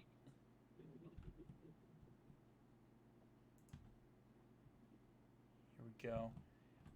Yeah, so we've got Nana driving, Moses right behind with Bob in that kind of middle seat area. And Tulio, Elizabeth, Hunk, the three of you kind of, not like in the back on purpose, but it's that like, we're all here because it also helps hide the body and all of that. As you all head off into the world, the hot sun beating down as your camels start slowly pulling you out of Firebend and towards the northeast, where you know there is a conservatory waiting. As you head off into the sands, I would love a group perception check, we'll call it. Guidance. Guidance, for sure, I'll allow it. Perception? Group perception. Alrighty.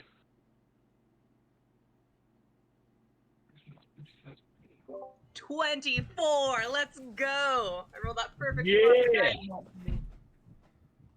Ooh. That's 20. Oh, nice. Nat 24. And Hunk with a net. Well done, Hunk and Tulio. And Bob the Tomato with a 24. Heck yeah, guys. As you all head out of town, after a while, Hunk, you are the first to notice that the rolling dunes around you are honestly rather serene, which I will say is a little troubling to you. Deserts are honestly a dangerous place, and so for it to be so quiet, I think, Hunk, for you, there's something wrong right now. Ruh-roh. Ruh-roh indeed. Hey guys, I think there's something going on. Hunk, as you say that, Tulio and Bob, you hear out of the corner of your ears just that slight yeah, and coming up out of the dunes are two camel sleds, each composed of about 3 different individuals. I would like everyone, if they would be so kind, to roll me initiative. Yeah.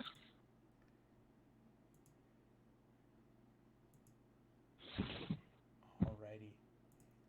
And in the game chat, I have just shared my screen where that anyone who, if they so choose, can see the game map I've made for us today.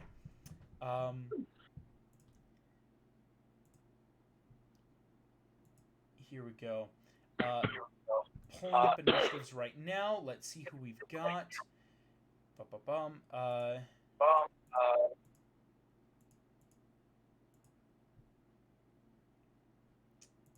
Give me just 1 second. I kind of forgot to get the actual stats up. That's a little embarrassing. Here we go. So, starting us off in our initiative. Hunk for a nat 20 initiative. Well done, my friend. Moses with a 15. We've got Tulio with a 10. We have Bob the Tomato with a 16. Elizabeth with a 17. And Nana with a 9. That will make the bandits that are appearing will have a 20 initiative synthetically and a 13. They're kind of divided up here. As the bandits appear, and I will reveal them now real quick on the screen. All of you watch appearing, each cart having 2 riders. Drow that seem to be very similar, cloaks revealing their very, that purplish skin, with a couple of other rogues and bandits in the carts behind them, are starting to emerge. As this does so, Hunk, you are first to act in this initiative order as these bandits appear over the dunes and are starting to chase up towards you. Hunk, Okay. what would you like to do? Will my battering reach or no? The Bayard, sorry. Bayard. The Bayard would reach. It's got that 20-60 range, so you could definitely try shooting at either of the 2 carts or peoples that have just emerged. Okay. I'll use my Bayard for one of the guys on the left. Excellent. The driver. Go for the driver of the cart on the left. I like it. Yes. Do you want me to roll to hit? Yes, please do.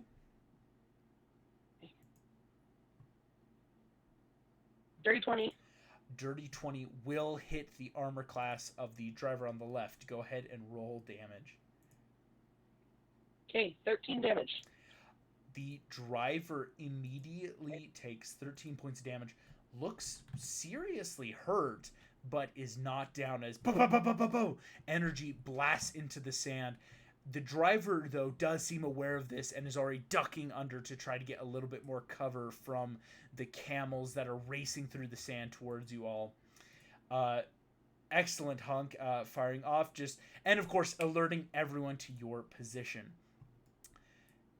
The drivers are going to take their turns at the top of the order and are going to make their checks, which will successfully advance them up towards you all.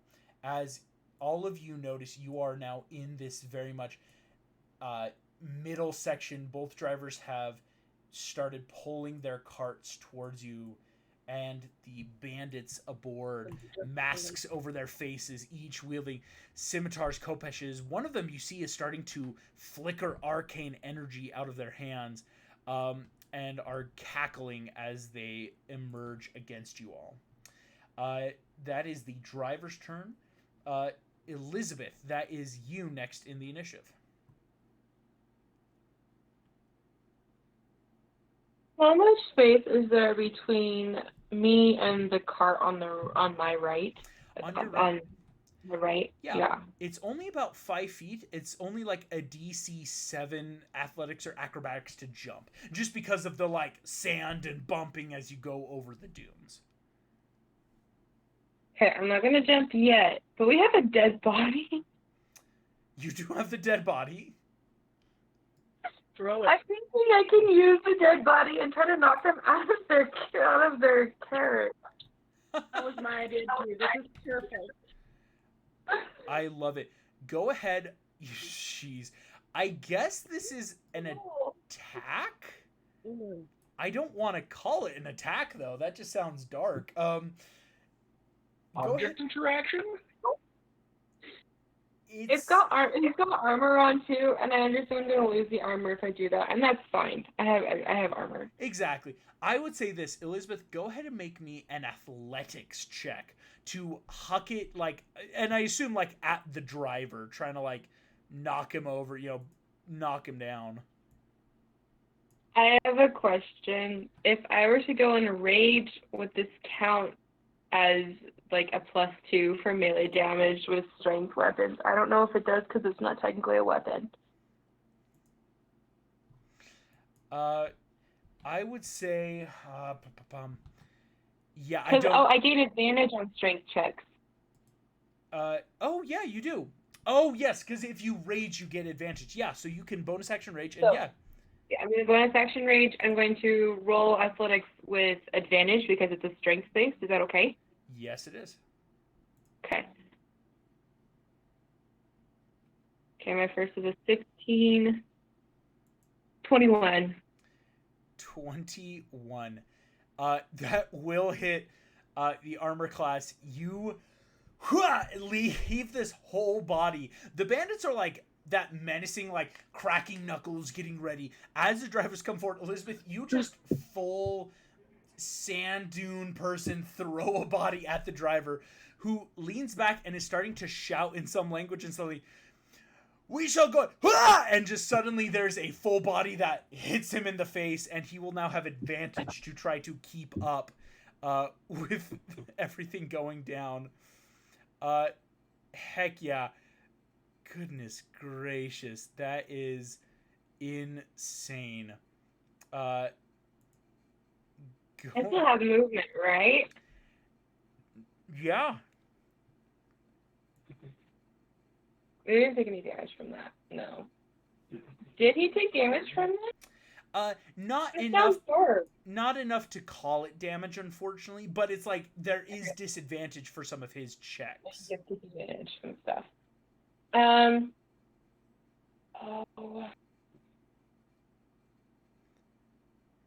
I'm not going to do it yet. I'm going to wait. I was going to jump onto their carriage, but I've already done, technically, have I used all my checks and now I can't use it as movement? Is that essentially what I would understand? Yes, that was a big action. So you do have movement where you could try to get on, but it would just be very difficult to do so.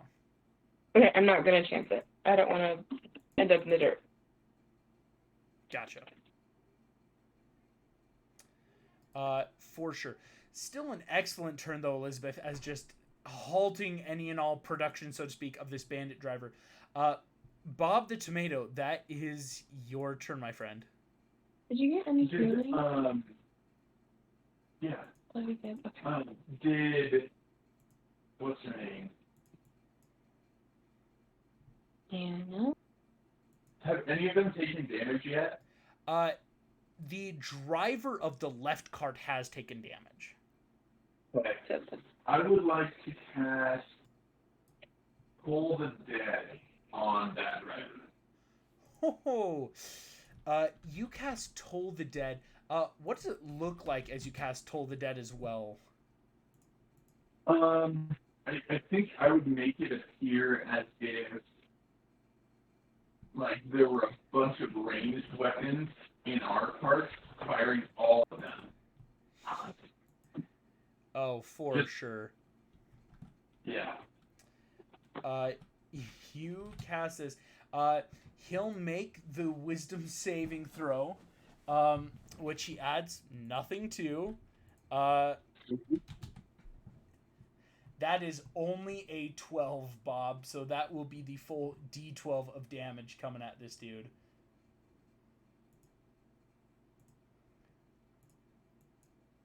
Oh. What'd you roll? You have inspiration. Yeah, but I wouldn't know. You wouldn't want to use that. Okay. So that's 3 damage. 3 damage.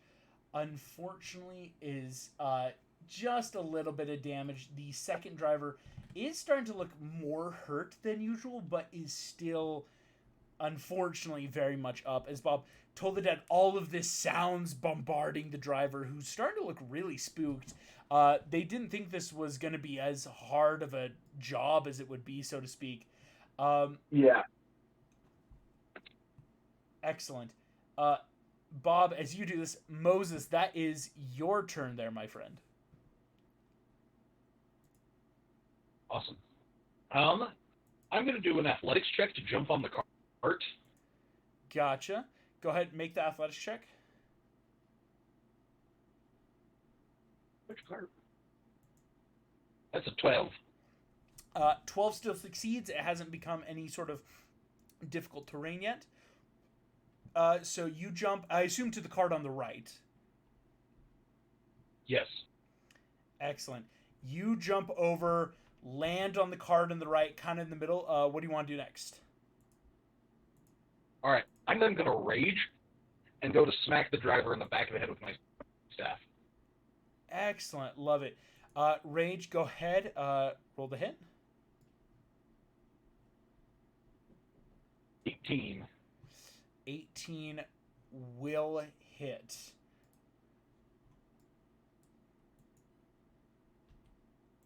Alrighty.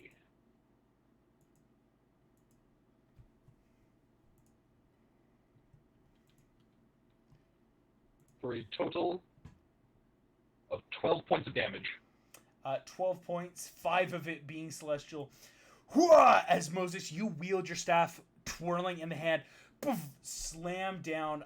The second driver is looking hurt now, for sure. As you slam down, this driver also, I will say, is the one at disadvantage who just, like, messed up because that, like, there's a full body in his lap. So he's already screaming, like, they're chucking bodies at us, just screaming. And suddenly, wham! You just nail him over the head, and he is looking rather perturbed at what's going on. Nice. That's my turn. Excellent, Moses. That will be the bandits' turn. As the bandits take their turn, that is going to be, let's see, one bandit can move over and shoot at Tulio. One is going to make a quick old athletics check to jump the gap. Total of 14 will succeed. Jumps on, lands right next to you, Bob, to get into more melee range. And 2 are going to take attacks on Moses that just appeared. So here we go. Rolling these quick. Tulio, one's going to attack you. That is a 20 to hit. Yeah, that's gonna hit. The one that landed in the cart is going to attack Hunk, who is attacking. Hunk, that is 14 to hit. AC is minus 16. 16, you're good. Moses, unfortunately, these 2 on you are giving themselves a bit of flanking. So one of them will have an advantage to hit. Moses, that was only an 11, though, to hit. Does not. But the last one is going to cast a spell. Moses, I need you to make me a Constitution saving throw. Okay.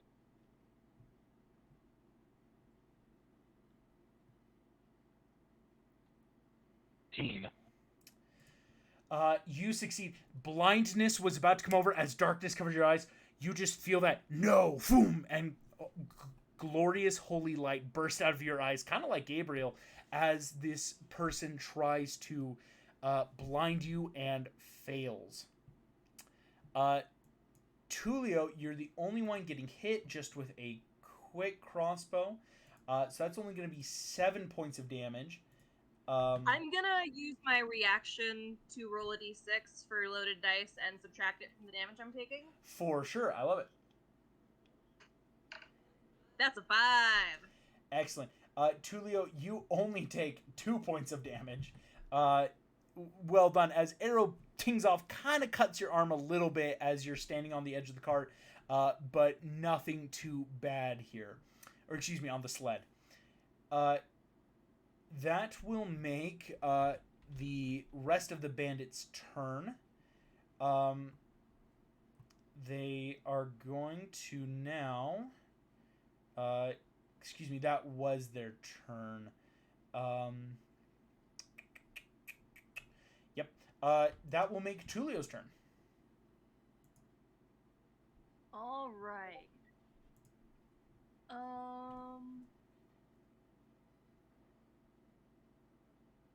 I might have some shittery.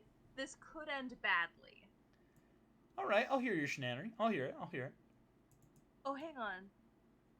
Did somebody jump into the cart with us? Is that what's over Bob? Yes. Huh. Maybe I... Nah, you guys will all go before that guy, right? Mm-hmm. I presume... Okay, I will let you guys deal with that, and I will try and pull my shittery. So, in my burglar's pack here, I got some rope, and I got a crowbar. Yes? Yeah. I want to tie my rope around the crowbar and try and, like, throw it to get the angle right to, like, go through the wheel on the cart that's right next to me and try and fuck up the wheel. Oh, excuse me. I should point out these... While they look like carts, they are sleds. There's technically no wheels right now. Oh, see, I took the math too literally. That's my bad. I should have explained better that they are carts in appearance where they've got little ledges, but they're more sleds to be able to let camels just kind of glide you over the sand fast. Mm-hmm. So they're sleds, though. Yeah. Could I, if I threw it, like, towards the front, could I get it to, like, flip them over, like, capsize them? Possibly. It's more like it would definitely offer disadvantage on that driver, which could be very bad. Like it wouldn't happen on your turn, but it could definitely cause it on the driver's turn. Okay then. In that case, I will do a different kind of shittery. This is a bigger risk because I'm bad at athletics, but I will try and get into their cart. Excellent. Go ahead, give me that athletics check. Watch me roll an @1 and get a 0. Yo! I nat 20'd that!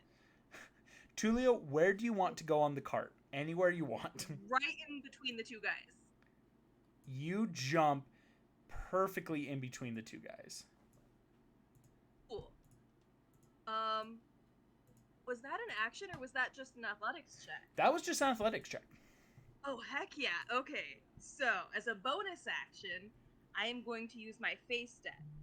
And both of those guys within 5 feet of me need to make a wisdom saving throw, DC 13.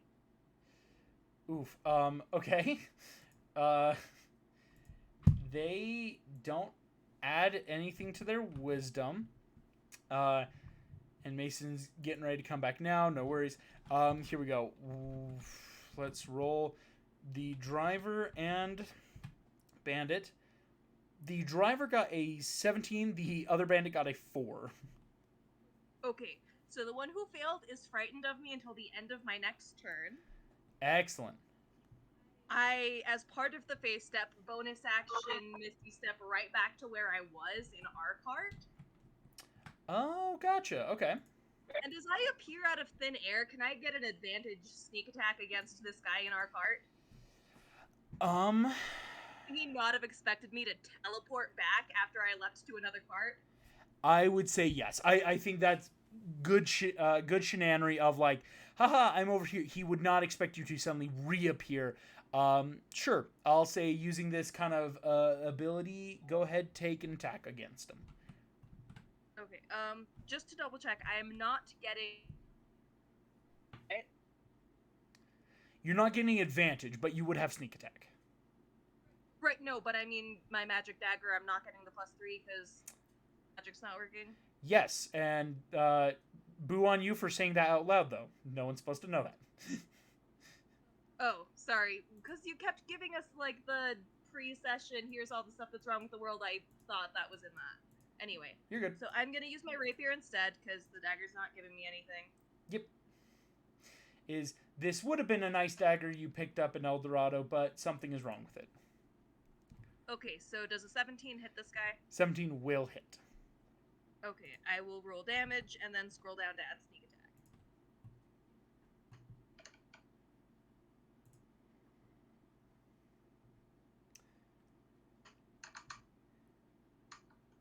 15? 15, you burst out of the air, stab this dude, and is immediately down. Excellent. Kind of like collapses right over you, Bob, and so it's that like, thankfully you're not a bigger creature, you might get pinned. Tulio, you appear out of the air, stab, rapier just clean into this bandit's chest, who falls prone.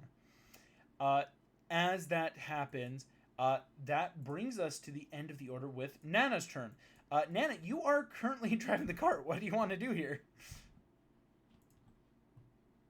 Yeah, my first question is, are there any ads in the cart to on the left of your screen? That was a little bit garbled, but were you asking about other carts, or I didn't hear that correctly? Can you hear me by now? It's just cutting in really bad. I think it's just me, but Just one moment. You're totally fine. Like I also want to try to get some earphone, and it sounds like it's not helpful. Okay. What? Let's try. Now, can you guys hear me better? Oh, much better, much better. Excellent. Okay, good to know.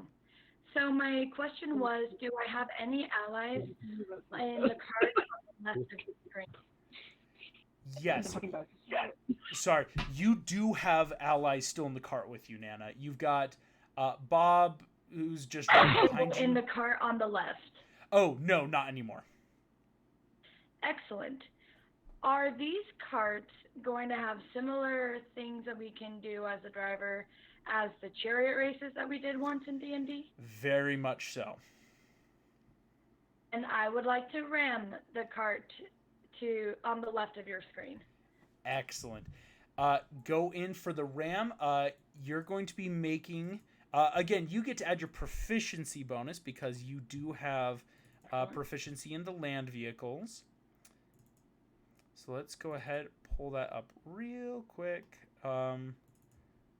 Just roll a d20, or do I do athletics, or? It would be athletics currently, because a bit of athletics, like trying to use the cart and your strength to help ram it into the other cart. Not 20, dude. And I have a +7 for athletics. If you let me add proficiency again, that's a 30. That is a 30? Good heavens. Oh my gosh. How do you want to do this?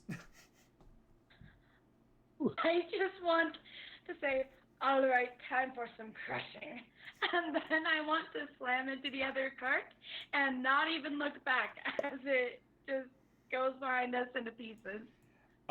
Into pieces. Camels and cart and riders just spinning out of control behind you. Slam off into the distance. You take that kind of place, moving you. So Moses, there's now a 20-foot gap, unfortunately, back from the car. But Nana has successfully just downed one cart all on their own. Well done. Do I get to use movement to get 5 feet away so that I'm closer to the other cart?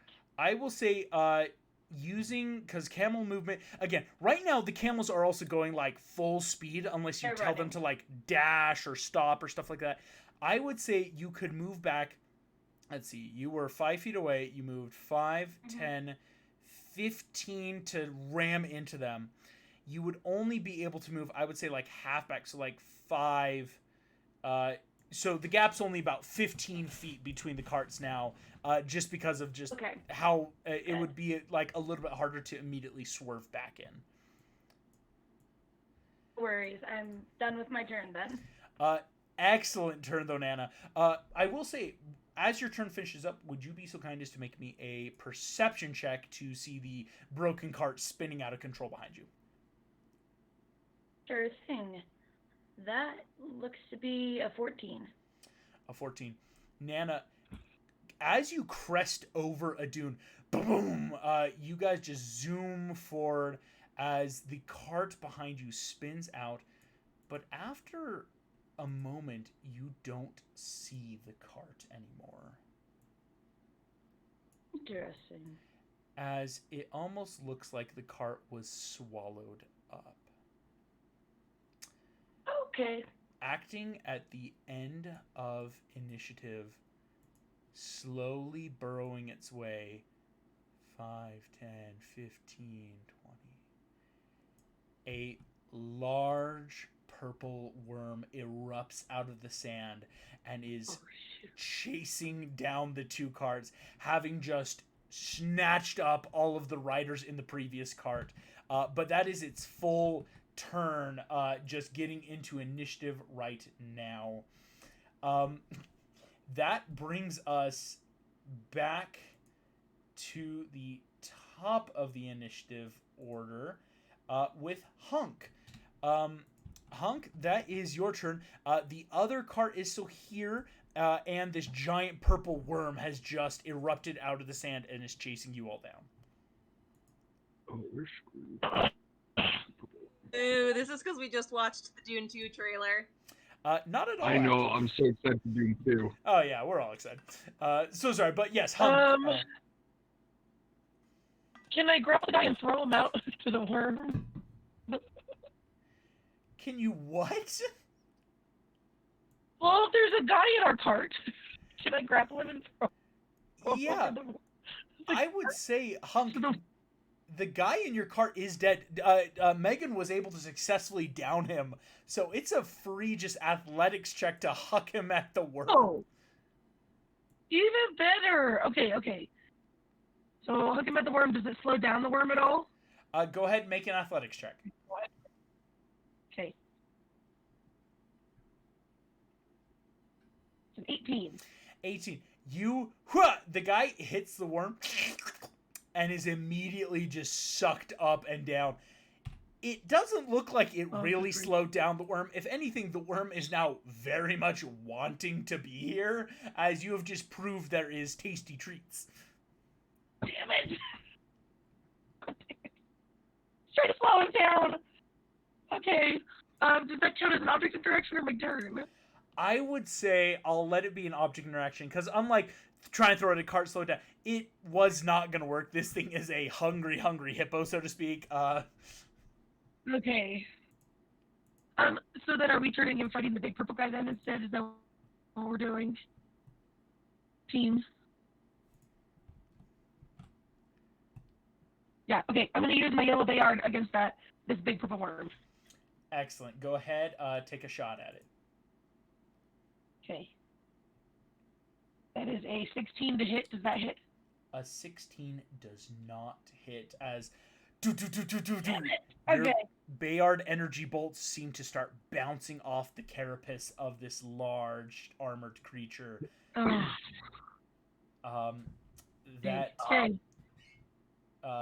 Excellent turn, Hunk, though. Just getting the body off, starting to figure out, like, okay, how do we damage this thing?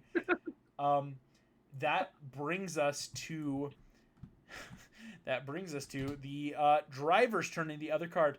I have to roll with disadvantage. Oh no. The driver makes their check. got a natural 1. As Oh no. Hannah, you throw the body. As Elizabeth, you watch the body of Gabriel's vessel hits the driver in the head, and it's a very Looney Tunes cartoon. You watch the little lump rise on their head. They slump over. Moses, you have 10 seconds for any just quick before this cart goes over. What do you want to do? I'm going to try and jump back over to our cart. Go ahead and make the athletics check. What's the DC I have to beat? DC 15 currently. Okay. Oh no. Oh no. Moses, you jump. As you go to jump, one of the bandits whips out and grabs your ankle. Don't leave us! Boom! You hit the sand and do not even clear over the side of the railing. I'm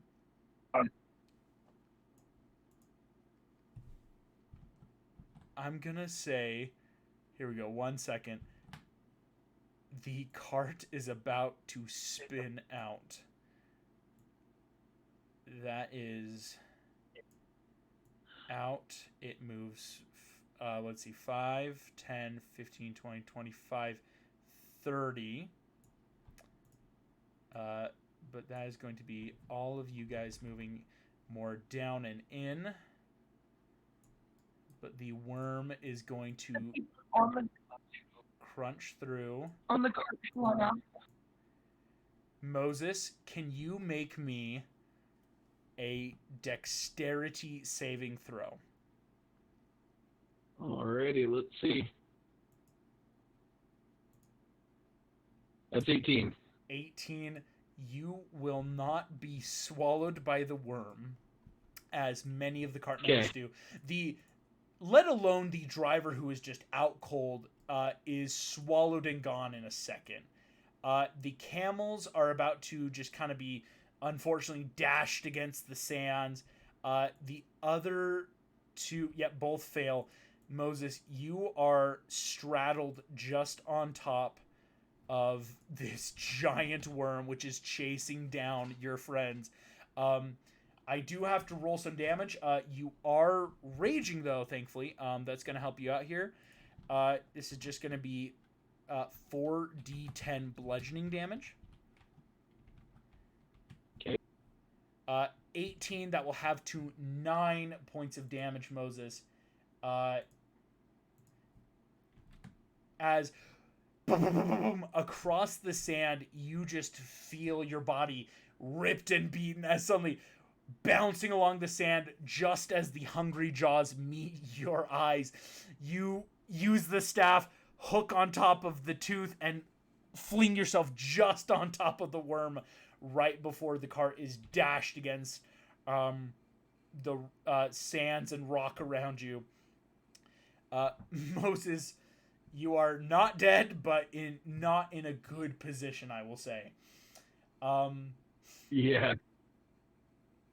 That will bring us to Elizabeth's turn.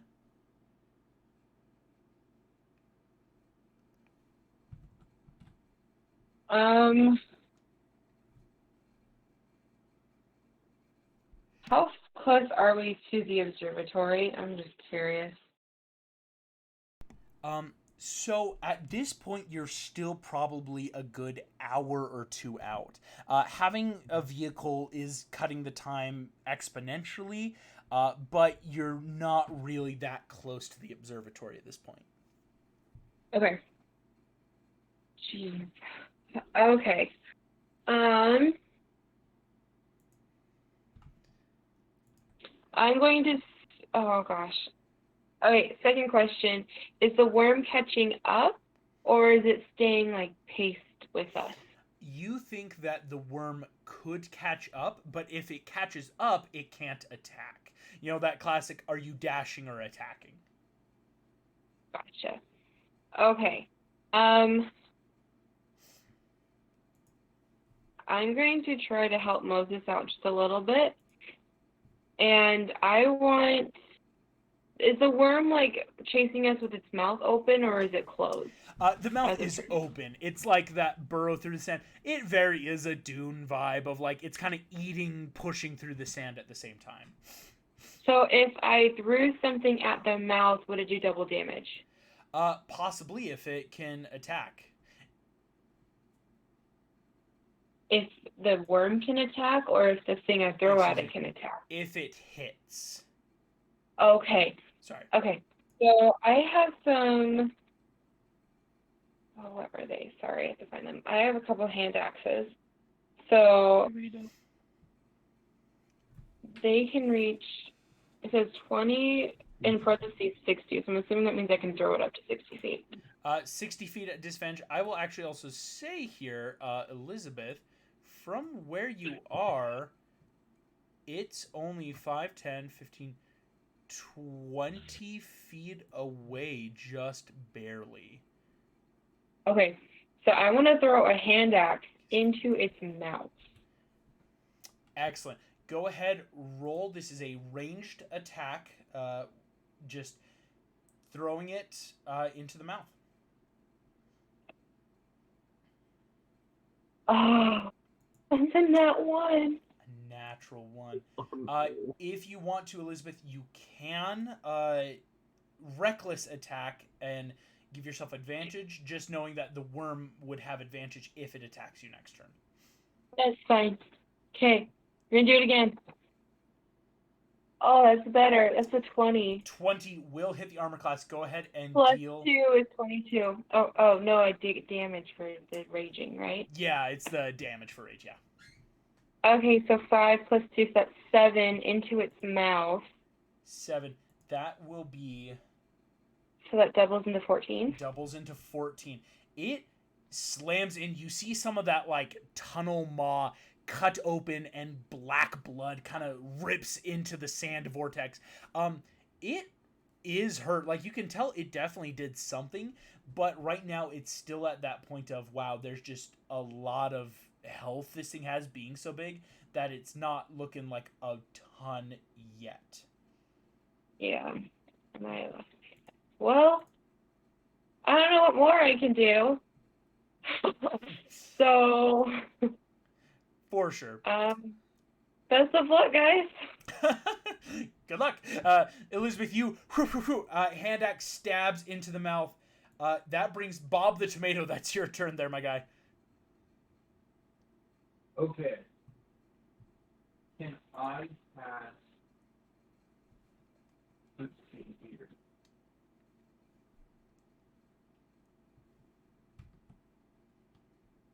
Can I cast hideous laughter on this worm? I've always been curious what a worm's laugh would sound like.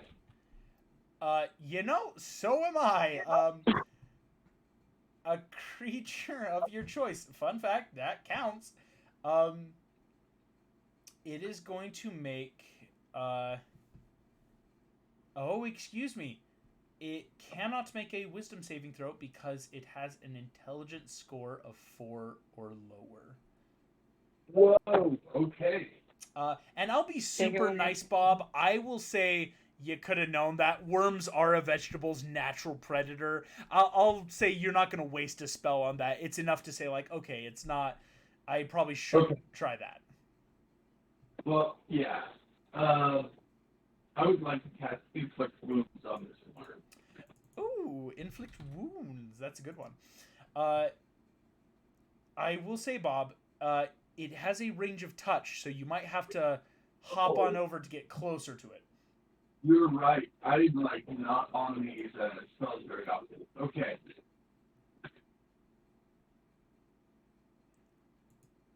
I don't really want to go approach the worm. I'm going to do... It's taking damage, right? Yeah. It's taking damage, yeah. Actually, no, I'm just going to cast Bane on it. Yeah, there you go. You cast Bane. It's going to make a charisma saving throw. And, yeah, which stat do you want to cast Bane on, just to see what it can get? see. Let's say 3.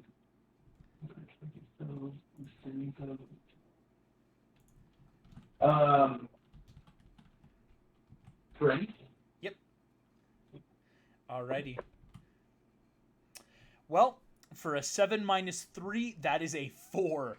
Bob, what does Bane look like on this giant purple worm? A bunch of birds coming down. Oh my gosh. All these tiny little birds appear kind of in its mind's eye as the worm is freaking out and thrashing. Moses, you immediately are like, oh, this is a bad place to be. But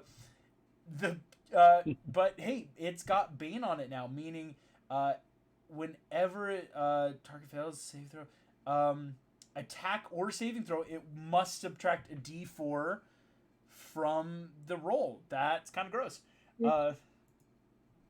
Nice job. Excellent job, Bob.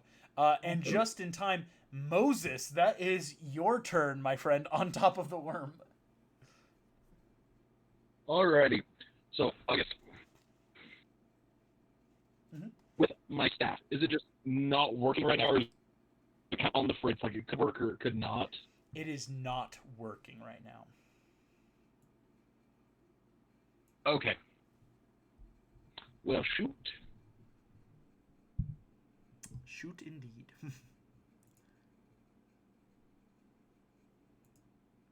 So, in that case,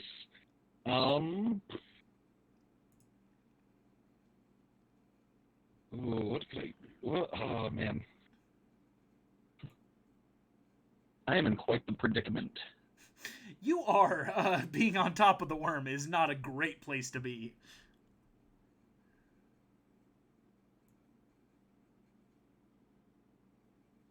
So, you know, like it's two little, like, spikes coming out of its jaw? Yeah. Could I try lassoing those? Alrighty. You're gonna try to do something Like, very ill-advised, trying to lasso it. Moses, I want you to tell me, do you think this would rather be a athletics check to try to lasso the worm, or an animal handling check to try to lasso the worm, if that makes sense? Yeah. Let's see. I'm going with athletics. Smart call. Or acrobatics. Smart call. Go ahead, Moses. You're going to make the check. I'll let you know it's a DC 20 right now. I got 16. Oh, you rolled acrobatics. Athletics is what it is right now. Oh, athletics, okay. Athletics. Because it's that pure, like... It's the same modifier, so... Same modifier? Okay, thank you. You get a length of rope, whip it around, and before it can catch on that little side mandible, it whips and rips out from the teeth and sand, and does not catch. Any other bonus action you want to try? Like, actually, hold on, Moses. I'd allow you to call this a reckless attack if you want to do it with advantage. Yeah, I'll give it a reckless attack, for sure. Yeah, I think I'll allow that.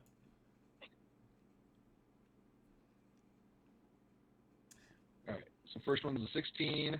Nat 20! Natural 20. There we go. Moses, you whip around, get the rope right up, and on a natural 20, you will be able to impose your will ever so slightly on the creature as it moves and tries to take its turns. You have bridled the purple worm, my friend.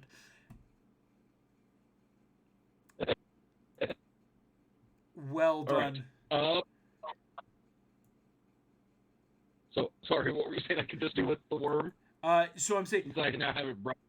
On the turn, you'll be able to, like, say, like, I'll let you know, like, where the worm is moving, what it's doing, and you can start imposing, like, either disadvantage or, like, can I now make checks to try to, like, get it to go certain ways and stuff like that.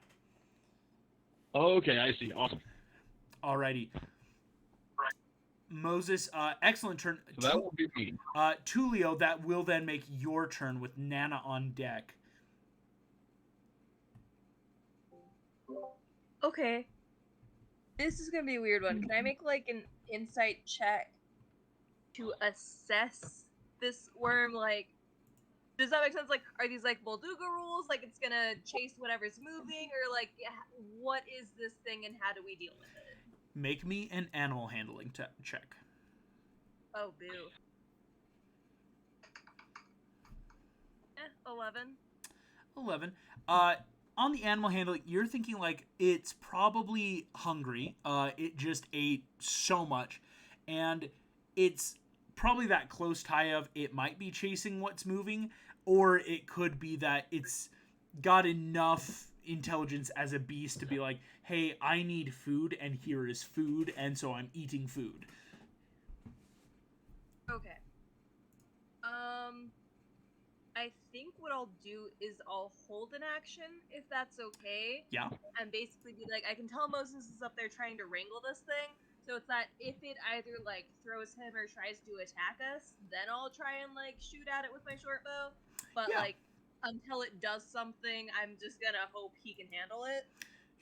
Gotcha. I like it. Nana, that will then make your turn. Tulu, you're going to hold to attack just in case anything bad happens. Nana, that is your turn. What would you like to try to do with the cart right now? I first would like to do a free check. I don't know what kind of check it would be, but I'm basically trying to figure out if I think these camels can outrun the worm or not. I will say on a base, just like what you've seen your camels do, there is no way you can outrun the worm. This worm is faster where you might be able to every so often push it back, but the worm is faster with its burrowing, kind of like in and out of the sand thing it does, that it will always catch up to you. I see. Okay, and it's definitely still hungry and everything. This is a problem because I don't want to leave behind a comrade. Yeah. I don't know what to do with the cart to potentially improve his or our situation. Yeah. I think. I mean, what would happen if we turned the cart around and like headed back towards the city? I think I wouldn't really change our situation much except get us closer to the worm, in which case it wouldn't really be super helpful for us. So I think what I would want to do is try to blind the worm by trying to shoot specifically an eye with the intent to injure it in that way. Does that make sense? Yeah, I like it. Okay. And let's see. So basically I'm just going to be telling the camels, keep going, like just kind of steady, keep whatever distance we have between us and the worm. And then where is my crossbow? I will actually say, Nana. Not that I have a crossbow, but it's not showing up it's on here. If you want to, Nana, you could move the cart so it's more in front of Moses in case like Moses wants to jump off or get stuff, like positioning it so like the worm can't just attack, but making it easier for Moses to get back is something you can do. Okay, yeah. I would do that then. Cool. So you can go like 5, 10, 15, which would actually, or 15, there we go, which would move Moses like 5, 10. So moving across the stand, kind of just like, so that way there's only a 15-foot gap that if, or excuse me, 20-foot gap that if needed, Moses could try to jump or something the like. Right. Sounds good. I can't find my crossbow. I don't know why it's not on here, but I should have, with my dex not doing anything, so I should only have a +3 to hit. So let's see what it does. A 12 wouldn't happen to hit, would it? In fact, a 12 does not hit. Okay, then I think I might have a thing that allows me to re-roll. Give me 1 second. I do not. Well, I have an action surge. I'm not really going to do anything else with it, so I'm going to try again to shoot it. Gotcha. Action surge, shoot again. Wow, that's not much better. Okay, 15 with my proficiency. 15 does not hit. All right, okay, well, that was all I can do. Nana, as you finish your turn, the worm is going to move 5, 10, 15. Again, I should say using using movement to like close the gap. The worm, Moses, at this point I will say the worm, you can sense it's trying to get up and bite at either one of your friends on the back or the cart itself. If you want, you can make the opposed strength check to try to just or athletics check to keep it from doing this. Yep.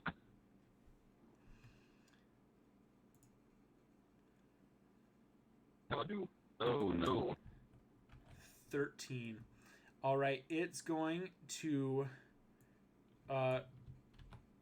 roll. The lower of its rolls, though, was only a 10. Oh, wait, but a 10 plus 9 is still a 19. It is going to close with the cart. Yeah. Hey, August. Yeah. Didn't Nick bane the worm? Excuse me. Yes, that. But Bane it would roll a d4. A 19, even if it rolls a perfect 4, is still a 15, which would still beat it. Okay. Oh, gotcha. Yeah, that's why I'm not doing the Bane. Is excellent question, because again, it's got the disadvantage from Moses, just that natural up there, but it's that it already has, or excuse me, Moses with the nat 20 is already just kind of imposing a disadvantage to stop it, and it's that even if the d4 went off, it would still hit. Yeah. So it's now going to. Yes. If it's trying to attack the cart, does that trigger my held action? It does. Okay, so I will shoot it with a short bow that hopefully will hit it somewhere squishy, like an eye or its mouth.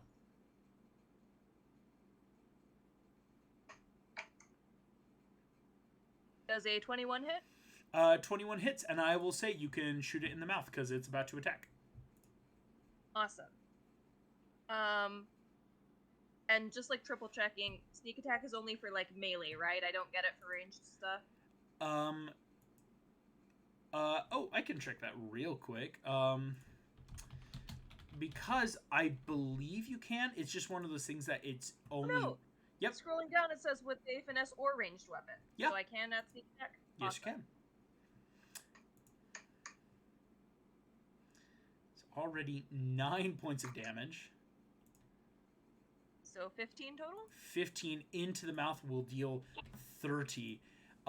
You Nice. shoot it. All of you watch Tulio kind of bow back, and it shoots up into that soft palate of the worm, which you hear that rumbling, like roar coming out from inside the churning dirt.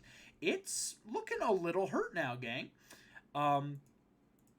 It is going to take its attack against, I believe the closest thing to its mouth is Elizabeth right now. It's going to try to attack, just because, Tulio, you did opportunity attack, that kind of held action, so it's going for what just hurt it. So Elizabeth in its mind. It is rolling, of course, disadvantage. Yikes. The lower of the two rolls was a 4, so it is an 18. I will roll D4 minus, though. If it's a 3 or higher, it's going to miss. That is 4. For a total of 14, Elizabeth, this thing comes down to just chomp away at the car. Moses, you pull back on the reins. Elizabeth, you slash against it with your weapon, and ting! The worm is not able to bite you and further restrain you. Hey, August. Yeah. As much as I appreciate that, it would have had advantage. I had a reckless attack right before. Well, a reckless attack, I will let you know, I just realized I forgot to roll it publicly. The higher of the two rolls was a 5. Oh, so it would have missed anyway. Okay. So even with a 19 minus 4 for 15 still would have missed. Thank you so much, though. Okay. I forgot about the reckless. Thank you so much for keeping me honest. As the purple worm takes its unsuccessful attack, just trying to keep up and in, Hunk, that is your turn, my friend.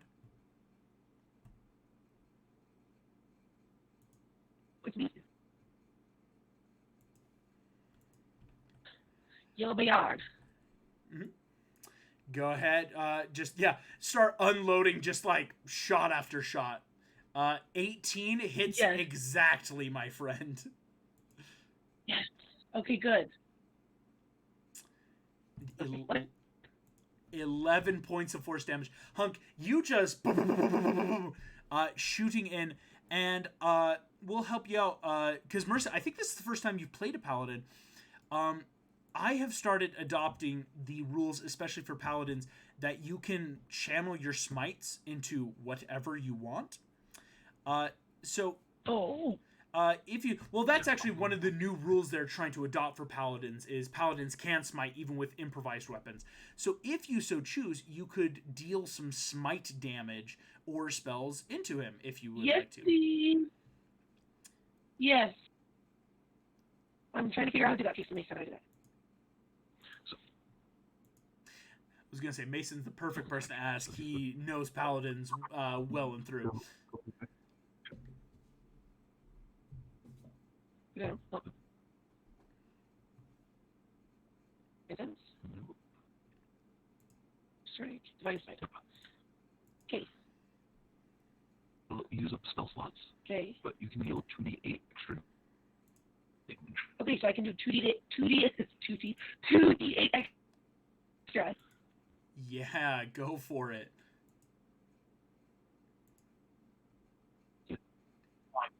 Two. There you go.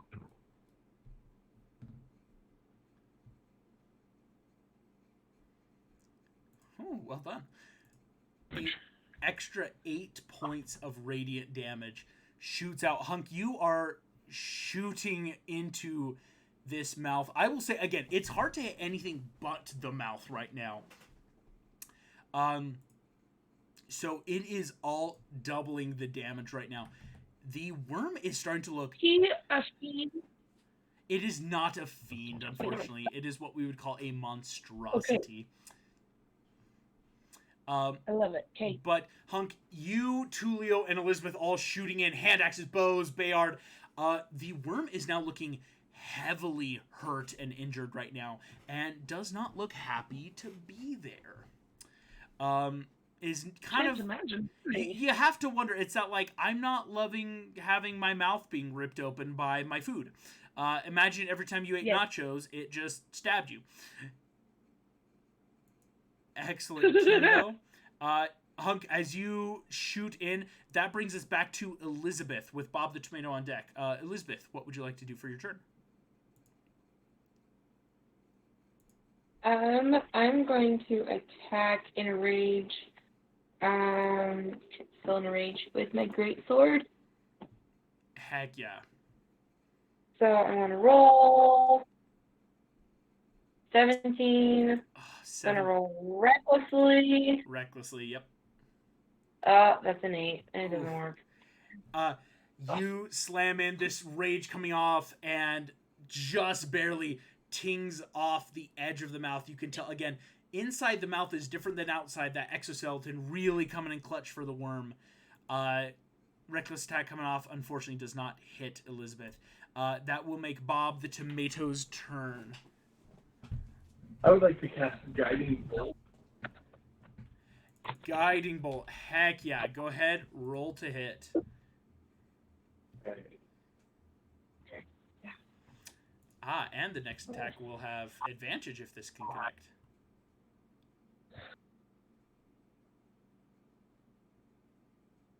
Oh. What did you? So with my modifier, it's going to get a 9. A 9 does not hit, unfortunately, Bob. Little bolt of pure light comes out of your stem, but flies off and does not hit the worm as boom, boom, boom, boom, sliding over the sand is just getting really bumpy right now. Good try. Bob, that would be your turn. Moses, that brings us back to you. Alrighty. Well, I'm thinking I'm going to try jumping off the worm's head into the cart. Gotcha. Go ahead, make me. It's only a DC 12 acrobatics or athletics. Alright. Real quick, so would jumping off be more action or movement? That's movement based. Sweet. While I'm still on its head, I'm going to go for the eyes. Go for it, yeah. Or one eye with a... by smacking it with that. Yeah. For the 17 to hit. A 17 does not hit, unfortunately. Shoot. Okay. In that case, then I'm just going to jump off. Jump off. Go ahead, give me the acrobatics or athletics. That is 16. 16. Moses, you land safely boom, onto the cart, and the worm kind of rears its head back, realizing it's finally free of the thing on top. I will say, a few more turns, or a few more seconds, the worm was going to realize you were up there. Yeah. Moses, that does get you back into the cart. Tulio, that is your turn.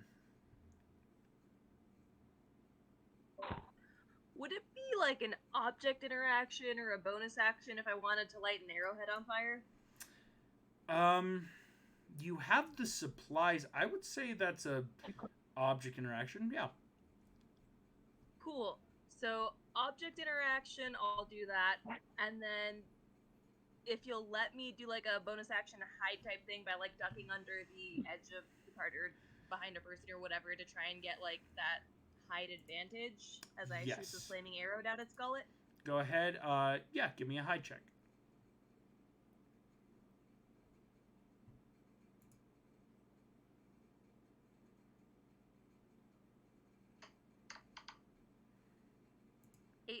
Still? 18. I just have to check something real quick.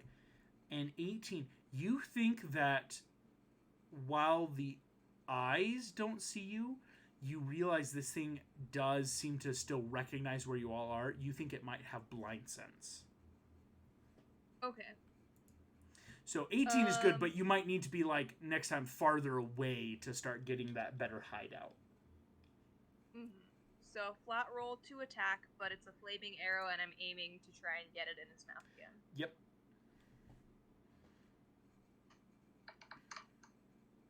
Hey, that's a 23 to hit. 23 will hit. And you have an ally close by, so you have your sneak attack.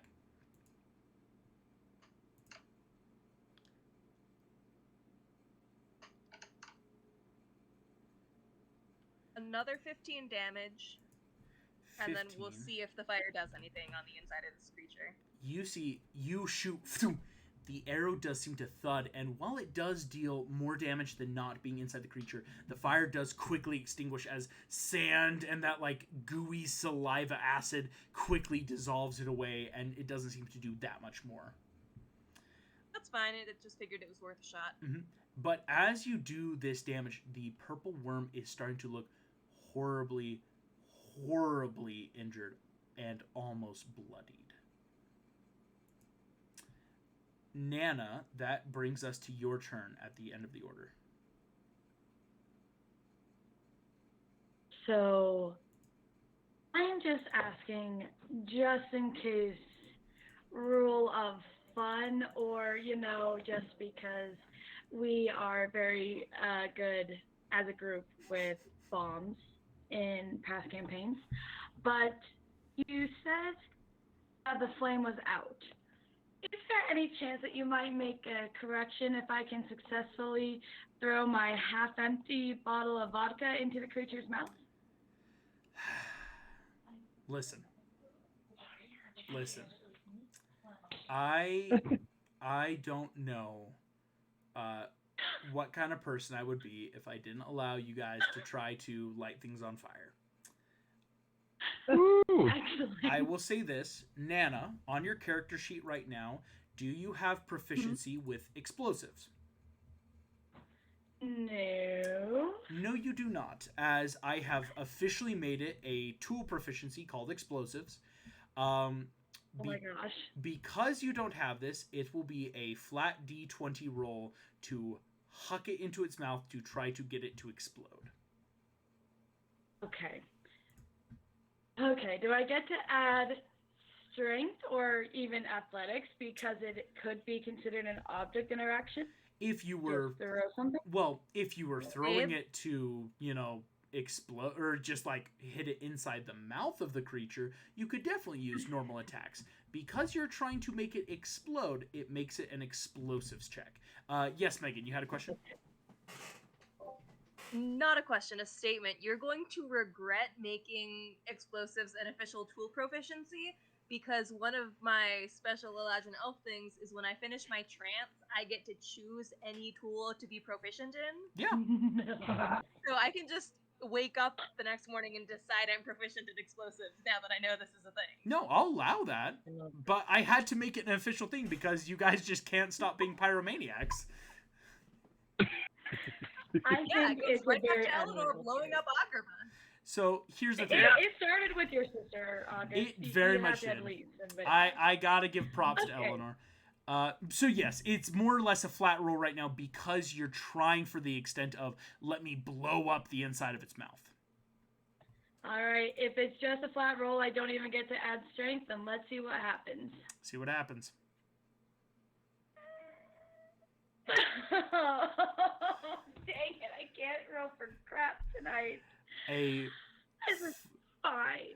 Moses, you land on the cart as Nana turns, hucks a bottle of vodka over your head, and it just cleanly into the gullet and is gone in a second.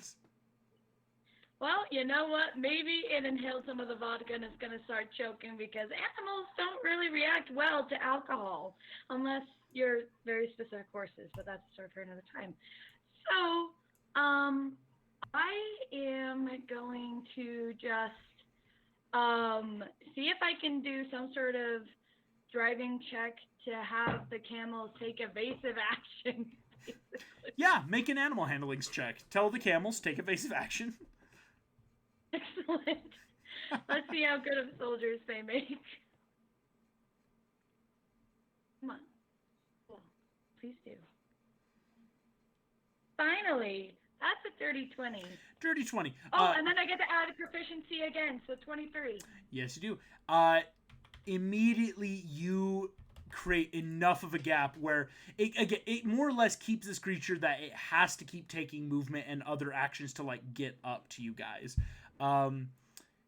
Take evasive action. The camels are ready, chasing down. That will make the worm's turn. It goes 5, 10, 15, 20, right back up. And is going now to take an attack against Hunk.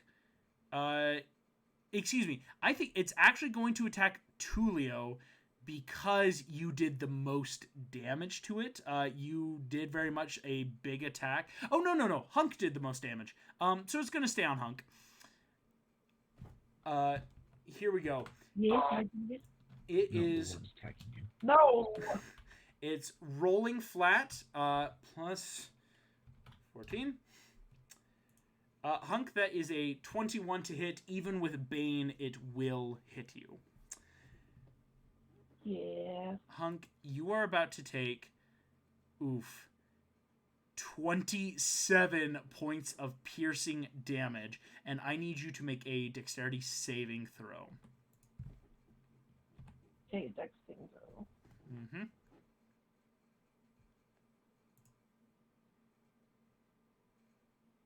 That's an 11. All of you watch The worm lunges out, and Hunk, you are eaten. I'm eaten? You are eaten. I'm eaten! Who What? got eaten? Hunk! Oh, Hunk, I'm sorry. Hunk, you are now blinded and restrained, and you have total cover from any other attacks. I did on a stick, okay. Speaking from experience, Marissa, I highly recommend getting out of there immediately after you slice and dice the inside as much as you can in one turn. Yes. That is the worm's total turn, though, as all of you watch just go. Like, it very, again, Looney Tunes, just suddenly Hunk is gone, and the worm is kind of, like, chewing and swallowing. Hey, August. Yes. I just remembered I have a feature where the first creature I hit with an attack on my turn has disadvantage on any attack that isn't against me. Yeah. So, you should have had disadvantage on all of these rolls, but especially that one. So, I will roll again. Here we go. We're going to roll 1d20. I will let you know you're going to want a low roll. Here we go. That is an 18. Okay, Hunk, you have an AC of 16. This is going to be a 1d4, and if it is a 3 or more, you are not being swallowed. Neat. That is a 4. Hunk, you take none of that damage. Everything is fine. Oh, Who saves my toast, Lucas? As right before you get eaten, Hunk, you see the teeth about to swallow you, and Elizabeth comes up and just bare hand heaves the giant worm off of you, keeping you from being eaten alive.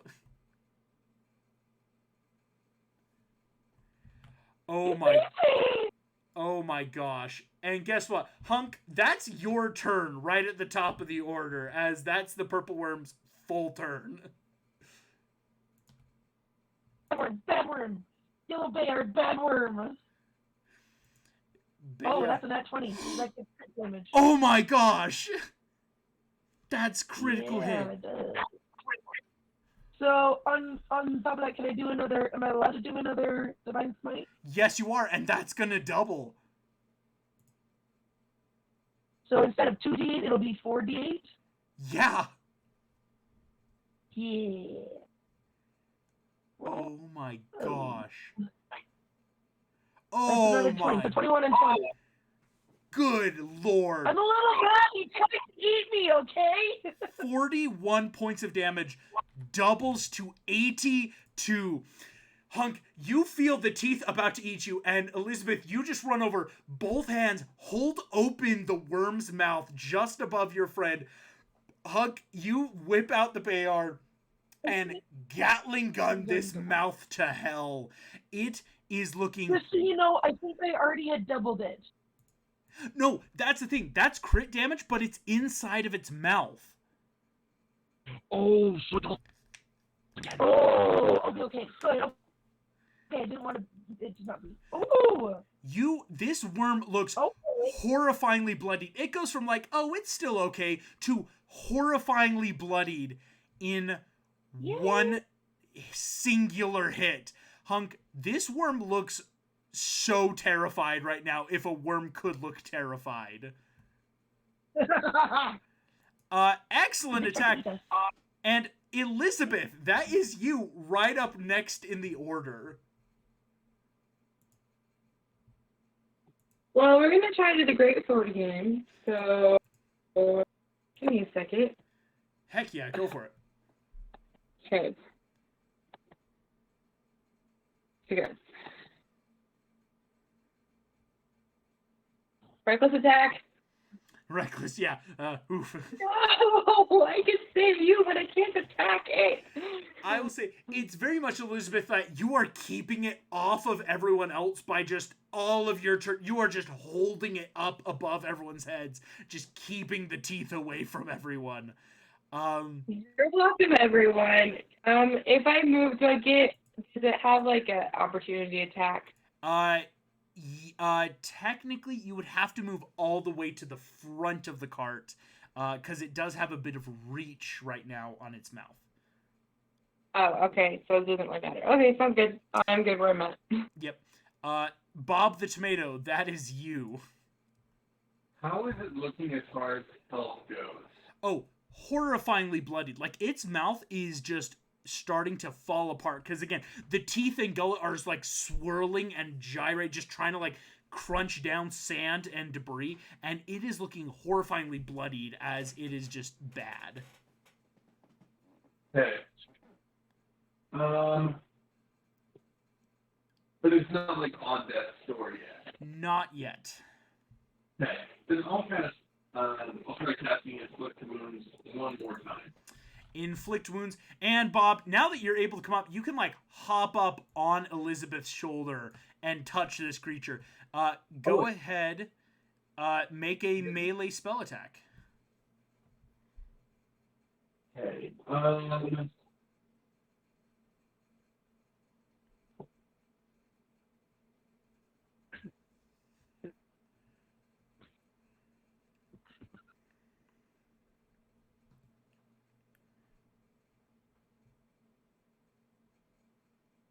Let's see. Then we'll add. Let's see. So 15. Oof, a 15 does not hit the armor class, unfortunately. Okie dokie.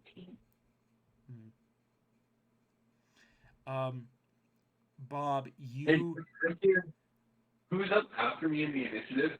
Moses. I want to give Moses some bardic inspiration. Go for it. Moses, you've got a D6 bardic there, my friend. Sweet. And that's Moses right to your turn. Tulio, you're on deck. Moses, what would you like to do? All right.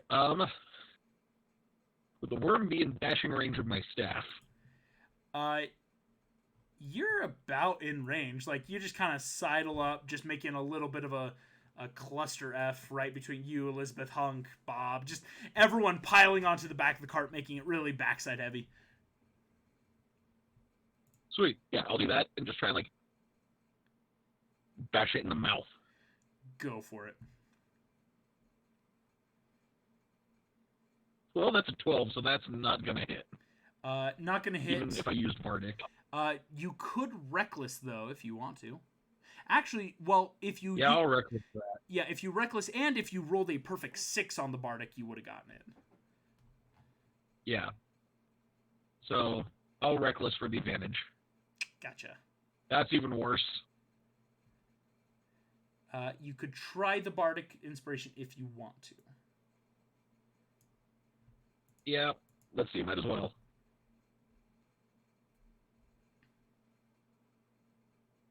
Nope, that's a 3. Moses, Bob, Elizabeth, all of you are just starting to, like, hit this creature, and it's finally starting to get a little wise, shall we say. And so, like, its mouth is closing intermittently, like, starting to duck and weave, as its lunch is bringing it to death's door, and it's not happy about it. Moses, as you take that turn, Tulio, that will be your turn there, my friend. Okay, well, I did make a roguety rogue with the express purpose of shittery. So, for my bonus action, cunning action, can I sleight of hand? Remember how I was really excited earlier that I have a crowbar? Mm-hmm. Can I sleight of hand bonus action it, like, drop it between this worm thing's jaws so it can't bite down? Yeah. To keep its mouth open? You're going to make a sleight of hand. It's going to make a opposed strength save with the minus D4. That's only a 15. I didn't roll great. 15. It's got a +9 to the save, but of course it is baned, meaning it's going to minus a D4 from whatever it rolls.